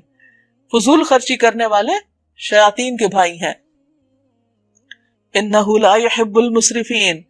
اللہ حد سے بڑھنے والوں کو پسند نہیں کرتا، یعنی خواہ کھانے کا معاملہ ہو یا لباس کا معاملہ ہو یا پھر کسی بھی اور جگہ پر. اعتدال پہ رہنا، اور بہترین راستہ وہی ہے جو اللہ کے رسول صلی اللہ علیہ وسلم نے ہمیں سکھا دیا ہے. مثلا کھانے پینے کے بارے میں بھی واضح ہدایات دی ہیں کہ انسان کو کیا طریقہ اختیار کرنا چاہیے. قل من حرم زینت اللہ التی اخرج لعبادہ والطیبات من الرزق. ان سے کہہ دیجئے کہ کس نے اللہ کی اس زینت کو حرام کر دیا جسے اللہ نے اپنے بندوں کے لیے نکالا تھا. یعنی دنیا میں اللہ نے جو رنگ پیدا کیے، جو مختلف نعمتیں پیدا کی، ان کو جائز حدود کے اندر استعمال کرنا یہ بھی شکر گزاری ہے۔ اور کس نے خدا کی بخشی ہوئی پاک چیزیں ممنوع کر دی؟ کہو یہ ساری چیزیں دنیا کی زندگی میں بھی ایمان لانے والوں کے لیے ہیں، اور قیامت کے دن تو خالصتاً انہی کے لیے ہوں گی، یعنی جو اللہ کے وفادار بندے ہیں۔ اس طرح ہم اپنی باتیں صاف صاف بیان کرتے ہیں ان لوگوں کے لیے جو علم رکھنے والے ہیں۔ قل انما حرم ربی الفواحش، آپ ان سے کہہ دیجئے کہ میرے رب نے جو چیزیں حرام کی ہیں وہ یہ ہیں بے شرمی کے کام، بے حیائی کے کام، خواہ کھلے ہوں یا چھپے ہوں، اور گناہ اور حق کے خلاف زیادتی، اور یہ کہ اللہ کے ساتھ تم کسی کو شریک کرو جس کے لیے اس نے کوئی سند نازل نہیں کی، اور یہ کہ اللہ کے نام پر کوئی ایسی بات کہو جس کے متعلق تمہیں علم نہ ہو کہ وہ حقیقت میں اسی کی فرمائی ہوئی ہے۔ ہر قوم کے لیے مہلت کی ایک مدت مقرر ہے، پھر جب کسی قوم کی مدت آ پوری ہوتی ہے تو ایک گھڑی بھر کی تاخیر و تقدیم نہیں ہوتی، یعنی جس طرح انسانوں کی زندگی ہوتی ہے اسی طرح قوموں کی زندگی بھی ہوتی ہے، اور جس طرح نیکیاں انسانوں کی زندگی میں اضافہ کرتی ہیں اسی طرح خیر و بھلائی کی روش قوموں کی زندگیوں میں اضافے کا باعث ہوتی ہے، اور اس کے برعکس اللہ کی نافرمانیاں انسان کی زندگی میں بے برکتی پیدا کر دیتی ہیں اور قوموں کی زندگی میں بھی خسارے اور زوال اور تنزل کا سبب بنتی ہیں۔ یا بنی آدم اما یأتینکم رسل منکم یقصون علیکم آیاتی فمن اتقى واصلح فلا خوف علیہم ولا هم يحزنون۔ اے بنی آدم، اے آدم کی اولاد، اے آدم کے بچوں، یاد رکھو اگر تمہارے پاس خود تم ہی میں سے ایسے رسول آئیں، یعنی آدم کی اولاد میں سے، انسانوں میں سے، جو تمہیں میری آیات سنا رہے ہوں، تو جو کوئی نافرمانی سے بچے گا اور اپنے رویے کی اصلاح کر لے گا، پچھلی غلطیوں سے توبہ کر لے گا، اس کے لیے کسی خوف اور رنج کا موقع نہ ہوگا۔ اور جو لوگ ہماری آیات کو جھٹلائیں گے اور ان کے مقابلے میں سرکشی برتیں گے، یعنی اطاعت نہیں کریں گے، سرنڈر نہیں کریں گے، نہیں جھکیں گے، وہی اہل دوزخ میں سے ہوں گے۔ دوزخ متکبروں کا ٹھکانہ ہے، سرکشوں کا ٹھکانہ، جہاں وہ ہمیشہ رہیں گے۔ ظاہر ہے کہ اس سے بڑا ظالم اور کون ہوگا جو بالکل جھوٹی باتیں گھڑ کر اللہ کی طرف منسوب کر دے یا اللہ کی سچی آیات کو جھٹلائے۔ ایسے لوگ اپنے نوشتہ تقدیر کے مطابق اپنا حصہ پاتے رہیں گے، یعنی دنیا میں جتنے دن کی مہلت ہے ان کے پاس، اور اچھی یا بری زندگی گزارنا جو بھی ان کے حصے میں ہے وہ گزار کے پھر اللہ کے سامنے جا کے کھڑے ہوں گے، یہاں تک کہ وہ گھڑی آ جائے گی جب ہمارے بھیجے ہوئے فرشتے ان کی روحیں قبض کرنے کے لیے پہنچیں گے۔ اس وقت وہ ان سے پوچھیں گے، بتاؤ اب کہاں ہے تمہارے وہ معبود جن کو تم خدا کی بجائے پکارتے تھے، یعنی اللہ کو چھوڑ کر جن کا سہارا لیتے تھے، جن کی طرف مشکلات میں تم رجوع کرتے تھے، جن سے دعائیں مانگتے تھے، جن کے نام کی نظر نیاز دیتے تھے، کدھر ہیں وہ کیوں نہیں چھڑانے آ رہے تم کو؟ وہ کہیں گے سب ہم سے گم ہو گئے، اس وقت تو کوئی بھی ساتھ نہیں دے رہا، اور وہ خود اپنے خلاف گواہی دیں گے کہ واقعی ہم حق کے انکاری تھے۔ اللہ فرمائے گا جاؤ تم بھی اسی جہنم میں چلے جاؤ جس میں تم سے پہلے گزرے ہوئے گروہ جن و انس جا چکے ہیں۔ ہر گروہ جب جہنم میں داخل ہوگا تو اپنے پیش رو گروہ پر لعنت کرتا ہوا داخل ہوگا، حتیٰ کہ جب سب وہاں جمع ہو جائیں گے تو ہر بعد والا گروہ پہلے گروہ کے حق میں کہے گا، اے رب یہ لوگ تھے جنہوں نے ہم کو گمراہ کیا، یعنی لیڈرز اور فالوورز۔ تو پہلا گروہ پچھلے گروہ کا ایک طرح سے لیڈر ہوگا کیونکہ وہ اس کو فالو کر رہا ہوگا۔ اے رب یہ لوگ تھے جنہوں نے ہم کو گمراہ کیا، لہٰذا انہیں آگ کا دوہرا عذاب دے دو۔ جواب میں ارشاد ہوگا ہر ایک کے لیے دوہرا ہی عذاب ہے، مگر تم جانتے نہیں ہو، کیونکہ ہر گروہ کسی نہ کسی کو یا تو فالو کر رہا تھا یا کوئی اس کو فالو کر رہا تھا، تو اس وجہ سے سب سزا میں شریک ہو۔ وقالت اولاہم لاخراہم، اور پہلا گروہ دوسرے گروہ سے کہے گا کہ اگر تم ہم پہ الزام لگا رہے ہو تو تم کو ہم پہ کون سی فضیلت حاصل تھی، اب اپنی کمائی کے نتیجے میں عذاب کا مزہ چکھو۔ قرآن مجید میں بارہا اہل دوزخ کی یہ تکرار بیان کی گئی ہے، جس سے پتہ یہ چلتا ہے کہ آج دنیا میں انسان آنکھیں بند کر کے جب دوسروں کو فالو کرتا ہے اور وہ بہت خوش ہوتا ہے مخصوص طریقوں پہ چل کے، اور ایک دفعہ بھی عقل سے کام نہیں لیتا کہ دیکھے کہ وہ کدھر جا رہا ہے اور کس کا پیچھا کر رہا ہے، لیکن قیامت کے دن اس کو سخت پریشانی کا سامنا کرنا ہوگا، کیونکہ اس نے دنیا میں عقل سے کام نہیں لیا اور اللہ کی آئی ہوئی ہدایت کو نہیں دیکھا، بس صرف یہ دیکھا کہ جن کو وہ فالو کر رہا ہے وہ کیا فرما رہے ہیں، وہ صحیح ہے یا نہیں، آنکھیں بند کر کے ان کے پیچھے جا رہا ہے۔ ان الذین کذبوا بآیاتنا واستکبروا عنہا، یقین جانو جن لوگوں نے ہماری آیات کو جھٹلایا ہے اور ان کے مقابلے میں سرکشی کی ہے، ان کے لیے آسمان کے دروازے ہرگز نہ کھولے جائیں گے۔ ان کا جنت میں جانا اتنا ہی ناممکن ہے جتنا سوئی کے ناکے سے اونٹ کا گزرنا۔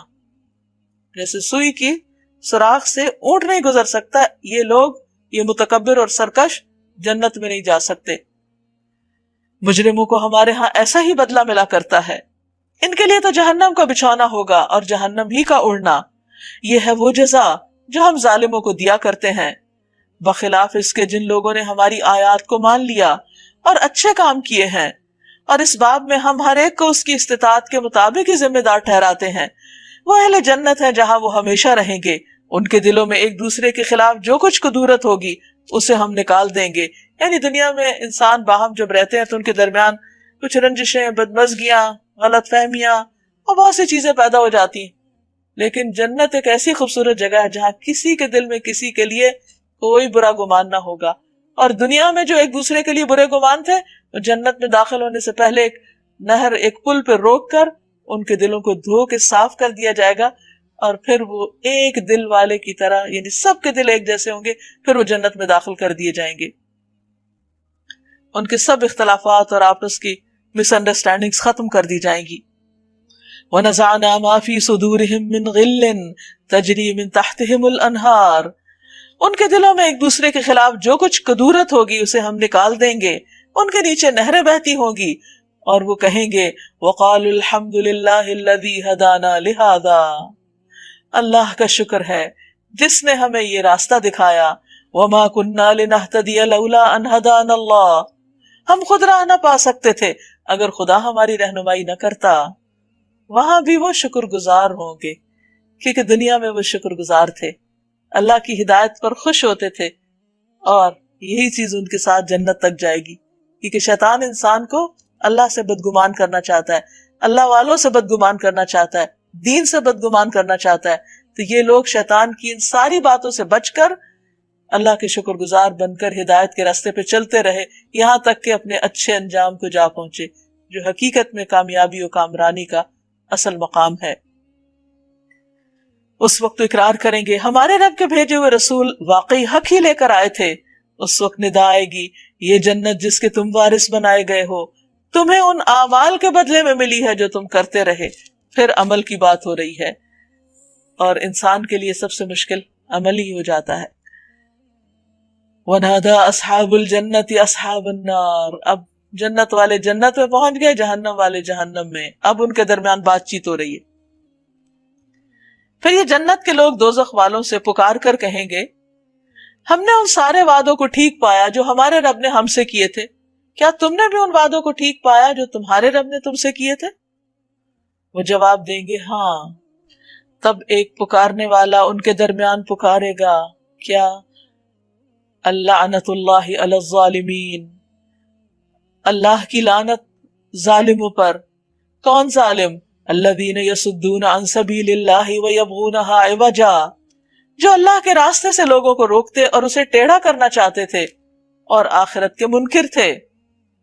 وبینہما حجاب، ان دونوں گروہوں کے درمیان ایک اوٹ حائل ہوگی، ایک دیوار ہوگی جس کی بلندیوں آراف پر کچھ اور لوگ ہوں گے۔ یہ کون لوگ ہوں گے؟ اس کے بارے میں مختلف آراء ہیں۔ بعض کہتے ہیں کہ یہ انبیاء ہوں گے جو بلند درجوں والے ہیں، بعض کہتے ہیں کہ یہ وہ لوگ ہوں گے جن کے نیک اور برے عمل بالکل برابر ہوں گے، کیونکہ وہاں ذرے کے برابر، ایک پینسل کے ڈاٹ کے برابر بھی کسی کا نیک عمل اور برا عمل جو ہے وہ تول لیا جائے گا۔ اللہ کے ہاں اتنے سینسیٹیو ترازو ہیں۔ تو جنت والے جنت میں چلے جائیں گے، جہنم والے جہنم میں، اور جن کا فیصلہ یا رزلٹ پینڈنگ ہوگا وہ اس اونچی جگہ پر کھڑے ہوں گے اور دونوں طرف لوگوں کو دیکھ رہے ہوں گے۔ یہ ہر ایک کو اس کے قیافے سے پہچانیں گے، یعنی لوگوں کو پہچان لیں گے، اور جنت والوں سے پکار کر کہیں گے سلام علیکم، تم پر سلامتی ہو، لم يدخلوها وهم يطمعون، یہ لوگ جنت میں داخل تو نہیں ہوئے ہوں گے مگر اس کے امیدوار ہوں گے، انتظار میں ہوں گے، اور جب ان کی نگاہیں دوزخ والوں کی طرف پھریں گی تو کہیں گے اے ہمارے رب ان ظالم لوگوں میں ہمیں شامل نہ کیجیے۔ پھر یہ آراف کے لوگ دوزخ کی چند بڑی شخصیتوں کو ان کی علامتوں سے پہچان کر پکاریں گے کہ دیکھ لیا تم نے آج، نہ تمہارے جتھے تمہارے کسی کام آئے اور نہ وہ ساز و سامان جس کو تم بڑی چیز سمجھتے تھے، دنیا کے وسائل۔ اور کیا یہ اہل جنت وہی لوگ نہیں جن کے متعلق تم قسمیں کھا کھا کر کہتے تھے کہ ان کو تو خدا اپنی رحمت میں سے کچھ بھی نہ دے گا؟ آج انہی سے کہا گیا ہے کہ داخل ہو جاؤ جنت میں، تمہارے لیے نہ خوف ہے نہ رنج۔ اور دوزخ کے لوگ جنت والوں کو پکاریں گے کہ کچھ تھوڑا سا پانی ہم پہ ڈال دو، یا رزق جو اللہ نے تمہیں دیا ہے اسی میں سے کچھ پھینک دو، تمہارے پاس اتنا کچھ ہے اور ہمارے پاس کچھ بھی نہیں۔ وہ جواب دیں گے اللہ نے یہ دونوں چیزیں منکرین حق پر حرام کر دی ہیں۔ کون؟ جنہوں نے اپنے دین کو کھیل اور تماشا بنا لیا، کھیل اور تفریح بنا لیا، جنہیں دنیا کی زندگی نے فریب میں مبتلا کر رکھا تھا۔ اب کھیل کیا ہوتا ہے؟ جب دل چاہ کھیل لیا، جب دل چاہ بور ہو گئے چھوڑ دیا۔ تو کچھ لوگ دین کو اس طرح لیتے ہیں، جب ایک جوش آیا کچھ کام کر لیا اور جب بور ہو گئے تو سب کچھ چھوڑ کے ایک طرف ہو گئے۔ یا یہ کہ دین کو سیریسلی نہیں لیا، کیونکہ کھیل کو انسان سیریس نہیں، وہ کہتا ہے کھیل ہی ہے، ہار جیت وقتی ہے، تو انہوں نے آخرت کے معاملے کو بھی کھیل کی طرح لیا اور دین کے احکامات کو بھی انہوں نے سنجیدگی سے نہیں لیا۔ اور جنہیں دنیا کی زندگی نے دھوکے میں مبتلا کر رکھا تھا، انسان کے پاس جب صحت ہوتی ہے، فراغت ہوتی ہے، تو انسان سمجھتا ہے کہ شاید وہ ہمیشہ اسی حال میں رہے گا، اور یوں ہی دن صبح چڑھے گا اور پھر شام ہوگی اور آرام کر کے پھر ایک اور دن کے مزے کریں گے۔ حالانکہ یہ سب بہت کاؤنٹڈ، گنا ہوا محدود نمبر آف ڈیز ہیں جو انسان کے پاس ہیں دنیا میں، اور بہت جلد ختم ہو جانے والے، کیونکہ جس چیز کو گن لیا جائے وہ تو ایک دن ختم ہو ہی جاتی ہے۔ اللہ تعالیٰ فرماتا ہے کہ آج ہم بھی انہیں اسی طرح بھلا دیں گے جس طرح وہ اس دن کی ملاقات کو بھولے رہے اور ہماری آیتوں کا انکار کرتے رہے۔ اس گفتگو سے یہ بھی اندازہ ہوتا ہے کہ وہاں پر انسانوں کی قوت سماعت، قوت بصارت کتنی تیز ہو جائے گی کہ دور ہزاروں میل دور ایک دوسرے سے بھی کمیونیکیشن کر رہے ہوں گے، جنت اور جہنم والے بھی اور آراف والے بھی اور باقی سب بھی۔ تو ایک تو یہ کہ ظاہر ہے کہ اس دنیا کی چیزیں بالکل مختلف ہیں، لیکن آج کے دور میں بھی جو انسانوں کے درمیان کمیونیکیشن کے ذرائع آ چکے ہیں، اس بنا پر یہ سمجھنا کچھ بھی مشکل نہیں کہ وہاں اتنے فاصلوں سے گفتگو کیسے ہوگی۔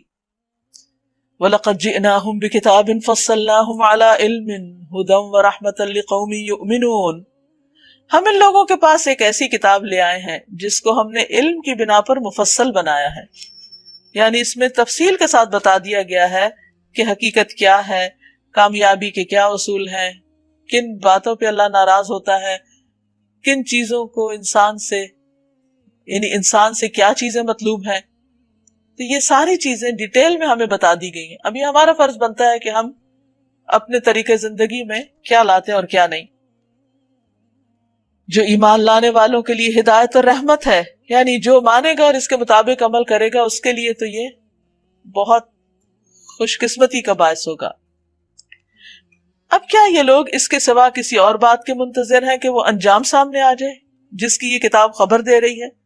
یعنی جب صحیح اور غلط کا فرق پتہ چل گیا تو پھر انسان کو چاہیے کہ صحیح رستے پہ چل پڑے اور اپنا کام شروع کر دے۔ لیکن اگر انسان سب کچھ جان کر بھی ٹس سے مس نہیں ہوتا تو پھر کس بات کا انتظار ہے اس کو کہ انجام سامنے آ جائے، دنیا ختم ہو جائے اور پھر ان کو ہوش آئے؟ تو جس دن وہ انجام سامنے آ گیا تو وہی لوگ جنہوں نے اسے نظر انداز کیا تھا وہ کہیں گے کہ واقعی ہمارے رب کے رسول حق لے کر آئے تھے، پھر کیا اب ہمیں کچھ سفارشی ملیں گے جو ہمارے حق میں سفارش کر دیں، کوئی ہیلپر مل جائے، یا ہمیں دوبارہ واپس بھیج دیا جائے تاکہ جو کچھ ہم پہلے کرتے تھے اس کی بجائے دوسرے طریقے پر کام کر کے آئیں۔ یعنی وہاں جا کر ان کو خیال آئے گا کہ اچھا ایک چانس اور مل جائے، اب ہم اچھے بن کے آئیں گے۔ انہوں نے اپنے آپ کو خسارے میں ڈال دیا، یعنی اب واپسی کوئی نہیں ہے۔ اور وہ سارے جھوٹ یعنی تعویلیں وغیرہ جو انہوں نے تصنیف کیے ہوئے تھے، اپنے لیے کچھ سوچ قائم کر رکھی تھی اپنی عقل کی بنا پر کہ نجات کے کچھ نسخے ڈھونڈ رکھے تھے، وہ آج ان سے سب گم ہو گئے، وہ اس میں سے کوئی چیز کام نہیں آئے گی، کیونکہ وہ حقیقت کے خلاف تھے، سچائی کے اپوزٹ تھے۔ وہ اپنی ایک ان کی فینٹیسی ورلڈ تھی جس میں رہ رہے تھے، اور انہوں نے اپنی نجات اور نقصان کے جو چیزیں اپنے ذہن میں ایجاد کر رکھی تھی، وہ وہیں کہ وہیں سب ختم ہو گئی، ساتھ کچھ بھی نہیں آیا۔ ان ربکم اللہ الذی خلق السماوات والارض فی 6 ایام، در حقیقت تمہارا رب اللہ ہی ہے جس نے آسمانوں اور زمین کو 6 دنوں میں پیدا کیا، پھر عرش پر مستوی ہوا، جو رات کو دن پر ڈھانک دیتا ہے، پھر دن رات کے پیچھے دوڑا چلا آتا ہے، جس نے سورج اور چاند اور تارے پیدا کیے، سب اس کے فرمان کے تابع ہیں، یعنی سب اللہ کی بات مانتے ہیں۔ تو یا انسان تم نہیں مانو گے؟ خبردار رہو، اسی کی مخلوق اور اسی کا حکم، ہر جگہ ساری مخلوق اللہ کے حکم کی تابعدار فرما بردار ہے۔ تبارک اللہ رب العالمین، بہت بابرکت ہے اللہ جو رب ہے سارے جہانوں کا۔ ادعو ربکم، ایسے رب کو پکارو، اس سے مدد مانگو، کیسے؟ تضرعاً، گڑ گڑاتے ہوئے، وخفیتاً، چھپکے چھپکے بھی، یعنی دل کی حالتیں مختلف ہوتی ہیں، ایک وقت میں ایک طریقہ، دوسرے میں دوسرا، یعنی تمہارا اپنا رب ہے، اسی نے تم کو بنایا ہے، اپنی ضرورتوں اور حاجتوں میں انسانوں کی طرف مت دیکھو، اس کی طرف رجوع کرو، اس سے مانگو۔ انہ لا يحب المعتدین، وہ حد سے گزرنے والوں کو پسند نہیں کرتا۔ یعنی عبادت میں بھی انسان کو اعتدال پر رہنا چاہیے، دعا مانگنے کے طریقوں میں بھی انسان کو یہ دیکھنا چاہیے کہ صحیح کیا ہے اور غلط کیا ہے، اور اس میں وہ طریقہ اختیار نہیں کرنا چاہیے جو اللہ کو پسند نہ ہو۔ اور بہترین طریقہ کیا ہے جو نبی صلی اللہ علیہ وسلم کا تھا، جو آپ نے کر کے دکھا دیا، وَلَا تُفْسِدُوا فِي الْأَرْضِ بَعْدَ إِصْلَاحِهَا وَادْعُوهُ خَوْفًا وَطَمَعًا، زمین میں فساد برپا نہ کرو جبکہ اس کی اصلاح ہو چکی، یعنی اس کے انتظام کو خراب نہ کرو۔ اور یہ کب ہوتا ہے؟ جب انسان اللہ کی بندگی سے نکل کر اپنے نفس کی پیروی کرنے لگتا ہے، خواہشات کے پیچھے چلنے لگتا ہے، پھر فساد پھیلتا ہے۔ اور اللہ ہی کو پکارو خوف کے ساتھ اور طمع کے ساتھ۔ اب یہ دعا مانگنے کے سب آداب یہاں بتا دیے گئے کہ جب انسان اللہ کو پکارے تو پھر ایک طرف ڈر بھی ہو اپنے گناہوں سے، اور دوسری طرف امید بھی ہو۔ ان رحمت اللہ قریب من المحسنین، بے شک اللہ کی رحمت محسنین سے بہت قریب ہے۔ یعنی اگر کوئی شخص یہ چاہتا ہے اس کی دعائیں قبول ہوں تو پھر وہ احسان کی روش اختیار کرے، نیک کام کرے، اچھے کام کرے، اور پھر دعا مانگے۔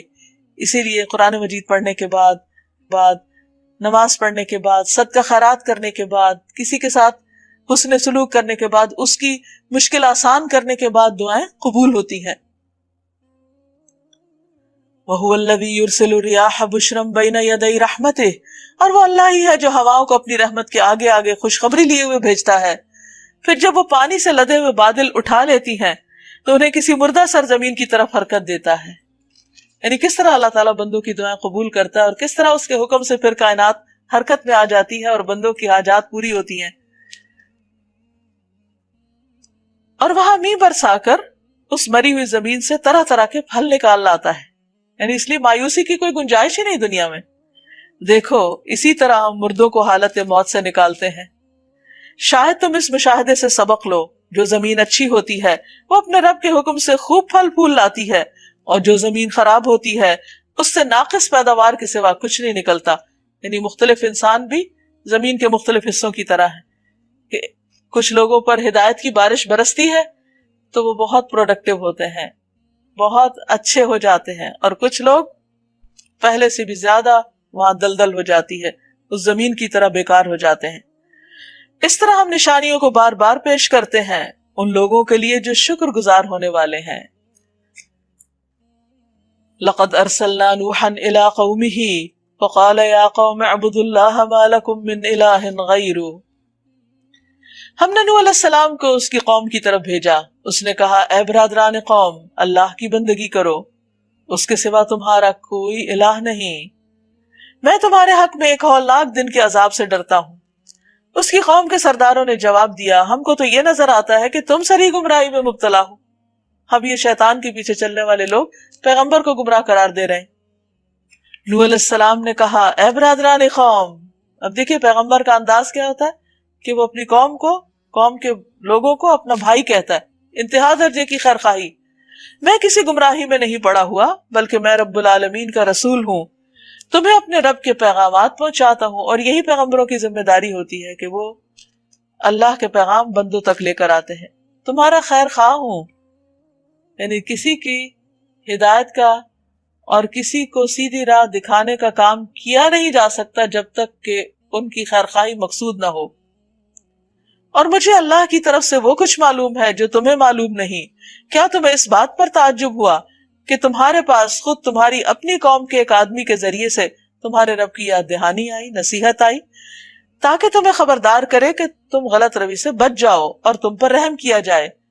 یعنی تمہیں اس ہدایت کو قبول کرنے میں کیا مشکل ہے سوائے اس کے کہ تم پیغمبر کو اپنی طرح کا ایک انسان سمجھ کر اس کی بات جھٹلا رہے ہو؟ مگر انہوں نے اس کو جھٹلا دیا۔ آخر کار ہم نے اسے اور اس کے ساتھیوں کو ایک کشتی میں نجات دی اور ان لوگوں کو ڈبو دیا جنہوں نے ہماری آیات کو جھٹلایا تھا، یقیناً وہ اندھے لوگ تھے جن کو حق نظر ہی نہ آیا۔ اور عاد کی طرف ہم نے ان کے بھائی ہود کو بھیجا علیہ السلام۔ اس نے کہا، اے برادران قوم، اللہ کی بندگی کرو۔ سب پیغمبروں نے ایک ہی پیغام دیا اپنی قوموں کو، اور وہ کیا ہے؟ اللہ کی عبادت کا۔ مَا لَكُم مِّنْ إِلَٰهٍ غَيْرُهُ، اور شرک سے بچنے کا، اس کے سوا تمہارا کوئی الہ نہیں۔ افلا تتقون، کیا پھر تم بچو گے نہیں، یعنی غلط طریقوں سے؟ اس کی قوم کے سرداروں نے جو اس کی بات ماننے سے انکار کر رہے تھے جواب میں کہا، ہم تو تمہیں بے عقلی میں مبتلا سمجھتے، یعنی ہدایت دینے والے کو بے عقل قرار دے رہے ہیں، ان کی اپنی عقل کو کیا ہو چکا، اور ہمیں گمان ہے کہ تم جھوٹے ہو۔ اس نے کہا، اے برادران قوم، میں بے عقلی میں مبتلا نہیں ہوں، یعنی پیغمبر کانفیڈنٹ ہوتا ہے اور اپنے دفاع بھی کرنا جانتا ہے، بلکہ میں رب العالمین کا رسول ہوں، اپنی صحیح اصل حیثیت بتائی، تم کو اپنے رب کے پیغامات پہنچاتا ہوں، اور تمہارا ایسا خیر خواہ ہوں جس پر بھروسہ کیا جا سکتا ہے۔ کیا تمہیں اس بات پر تعجب ہوا کہ تمہارے پاس خود تمہاری اپنی قوم کے ایک آدمی کے ذریعے سے تمہارے رب کی یاد دہانی آئی؟ یعنی تمہیں رکاوٹ کیا ہے حق نہ ماننے میں؟ صرف یہ کہ میں تم جیسا ایک انسان ہوں، تاکہ وہ تمہیں خبردار کرے۔ بھول نہ جاؤ کہ تمہارے رب نے نوح علیہ السلام کی قوم کے بعد تم کو اس کا جانشین بنایا، نعمتیں یاد کرو، اور تمہیں خوب تنومند کیا، طاقت عطا کی، پس اللہ کی قدرت کے کرشموں کو یاد رکھو، امید ہے کہ فلاح پاؤ گے۔ انہوں نے جواب دیا، کیا تو ہمارے پاس اس لیے آیا ہے کہ ہم اکیلے اللہ ہی کی عبادت کریں؟ یہ ہے تمہارا پیغام؟ کیونکہ وہ شرک میں مبتلا تھے، اس لیے ان کو بڑی حیرت ہوئی کہ کوئی شخص ہمیں پوری قوم کے خلاف چلنے کا حکم دے رہا ہے اور انہیں چھوڑ دے جن کی عبادت ہمارے باپ دادا کیا کرتے تھے۔ اچھا تو لے آ وہ عذاب جس کی تو ہمیں دھمکی دیتا ہے، اگر تو سچا ہے۔ اس نے کہا، تمہارے رب کی پھٹکار تم پر پڑ گئی ہے اور اس کا غضب ٹوٹ پڑا۔ کیا تم مجھ سے ان ناموں پہ جھگڑتے ہو جو تم نے اور تمہارے باپ دادا نے رکھ لیے؟ یعنی کسی کو بارش کا خدا کہتے ہو، کسی کو ہوا کا، کسی کو آگ کا، کسی کو بیماری کا۔ تو یہ سب تو تمہارے اپنے رکھے ہوئے نام ہیں، ان کی تو کوئی حقیقت ہی نہیں۔ اللہ کے سوائے اس کائنات میں کوئی رب ہے ہی نہیں، تو جن کو تم رب کہہ رہے ہو وہ تو رب نہیں ہے۔ کیا تم مجھ سے ان ناموں پہ جھگڑتے ہیں؟ یعنی یہ تم نے صرف نام رکھ لیے، ان کی حقیقت کچھ نہیں، جن کے لیے اللہ نے کوئی سند نازل نہیں کی۔ اچھا تو تم بھی انتظار کرو اور میں بھی تمہارے ساتھ انتظار کرتا ہوں۔ آخر کار ہم نے اپنی مہربانی سے ہود اور اس کے ساتھیوں کو بچا لیا علیہم السلام، اور ان لوگوں کی جڑ کاٹ دی جو ہماری آیات کو جھٹلا چکے تھے اور ایمان لانے والے نہ تھے۔ اور سمود کی طرف ہم نے ان کے بھائی صالح علیہ السلام کو بھیجا۔ اس نے کہا، اے برادران قوم، اللہ کی بندگی کرو، وہی پیغام جو نوح علیہ السلام اور ہود علیہ السلام دے چکے، اس کے سوا تمہارا کوئی الہ نہیں۔ تمہارے پاس تمہارے رب کی طرف سے کھلی دلیل آ گئی ہے، یہ اللہ کی اونٹنی تمہارے لیے ایک نشانی کے طور پر ہے، لہٰذا اسے چھوڑ دو کہ خدا کی زمین میں چرتی پھرے، اس کو کسی برے ارادے سے ہاتھ نہ لگانا، ورنہ ایک دردناک عذاب تمہیں آ لے گا۔ یاد کرو وہ وقت جب اللہ نے قوم عاد کے بعد تمہیں اس کا جانشین بنایا اور تم کو زمین میں یہ منزلت بخشی کہ آج تم اس کے ہموار میدانوں میں عالی شان محلات بناتے ہو اور اس کے پہاڑوں کو مکانات کی شکل میں تراشتے ہو۔ پس اس کی قدرت کے کرشموں سے غافل نہ ہو جاؤ۔ فاذکروا آلاء اللہ، اس کی نعمتیں یاد رکھو۔ ولا تعثوا فی الارض مفسدین، اور زمین میں فساد برپا نہ کرو۔ اس کی قوم کے سرداروں نے جو بڑے بنے ہوئے تھے، یعنی تکبر میں مبتلا تھے، کمزور طبقے کے ان لوگوں سے جو ایمان لے آئے تھے، کہا، کیا تم واقعی یہ جانتے ہو کہ صالح اپنے رب کا پیغمبر ہے؟ یعنی ان کو بھی بھٹکانا شروع کر دیا۔ انہوں نے جواب دیا بے شک جس پیغام کے ساتھ وہ بھیجے گئے ہیں اسے ہم مانتے ہیں۔ یعنی ایمان انسان کے اندر ایک جرت بھی پیدا کر دیتا ہے کہ وہ اپنی قوم کے بڑوں اور ان کے ٹرینڈز اور طریقوں کو چھوڑ کر حق پر قائم رہے۔ ان بڑائی کے مدعیوں نے کہا جس چیز کو تم نے مانا ہے ہم اس کا انکار کرتے ہیں، حالانکہ اپنے آپ کو بڑا سمجھتے تھے لیکن حق کو نہ سمجھ سکے پھر بھی، کیونکہ اس کو سمجھنے کے لیے انسان کو جھکنا پڑتا ہے، عاجزی درکار ہوتی۔ پھر انہوں نے اس اونٹنی کو مار ڈالا اور پوری سرکشی کے ساتھ اپنے رب کے حکم کی خلاف ورزی کر گزرے، اور صالح سے کہہ دیا علیہ السلام کہ لے آؤ وہ عذاب جس کی دھمکی تم ہم کو دیتے ہو، اگر تم واقعی پیغمبروں میں سے ہو۔ پھر کیا ہوا؟ آخر کار ایک دہلا دینے والی آفت نے انہیں آ لیا اور وہ اپنے گھروں میں اوندھے کے اوندھے پڑے رہ گئے، یعنی زلزلہ آ گیا۔ اور ایک اور جگہ پر چیخ کا ذکر آتا ہے، کہیں کڑاکے کی بات آتی، کہیں تاغیہ سخت زور کی آواز کی بات آتی ہے۔ تو بہرحال ایک آفت آ گئی ان پر اور وہ اپنے گھروں میں اوندھے پڑے کے پڑے رہ گئے، اٹھنے کی بھی ہمت نہ ہوئی ان کو۔ اور صالح علیہ السلام یہ کہتے ہوئے بستیوں سے نکل گئے، اے میری قوم، میں نے اپنے رب کا پیغام تجھے پہنچا دیا اور میں نے تیری بہت خیر خواہی کی، مگر میں کیا کروں، تجھے اپنے خیر خواہ پسند ہی نہیں۔ وَلُوطًا إِذْ قَالَ لِقَوْمِهِ، اور لوط کو ہم نے پیغمبر بنا کر بھیجا علیہ السلام۔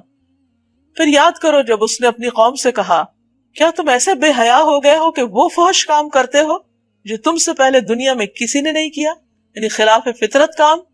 تم عورتوں کو چھوڑ کر مردوں سے اپنی خواہش پوری کرتے ہو۔ حقیقت یہ ہے کہ تم بالکل ہی حد سے گزر جانے والے لوگ ہو۔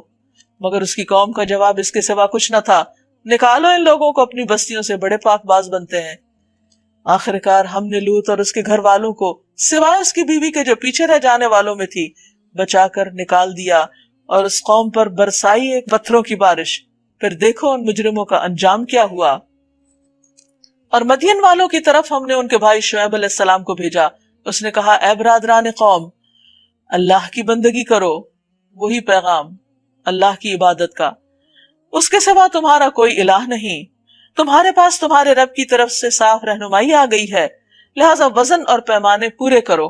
یعنی ہر پیغمبر نے ایک پیغام وہی دیا جو کامن تھا سب کے بیچ میں، اور پھر ہر قوم کے حسب حال ان کو نیکیوں کا حکم دیا اور ان کی خاص برائیوں سے روکا۔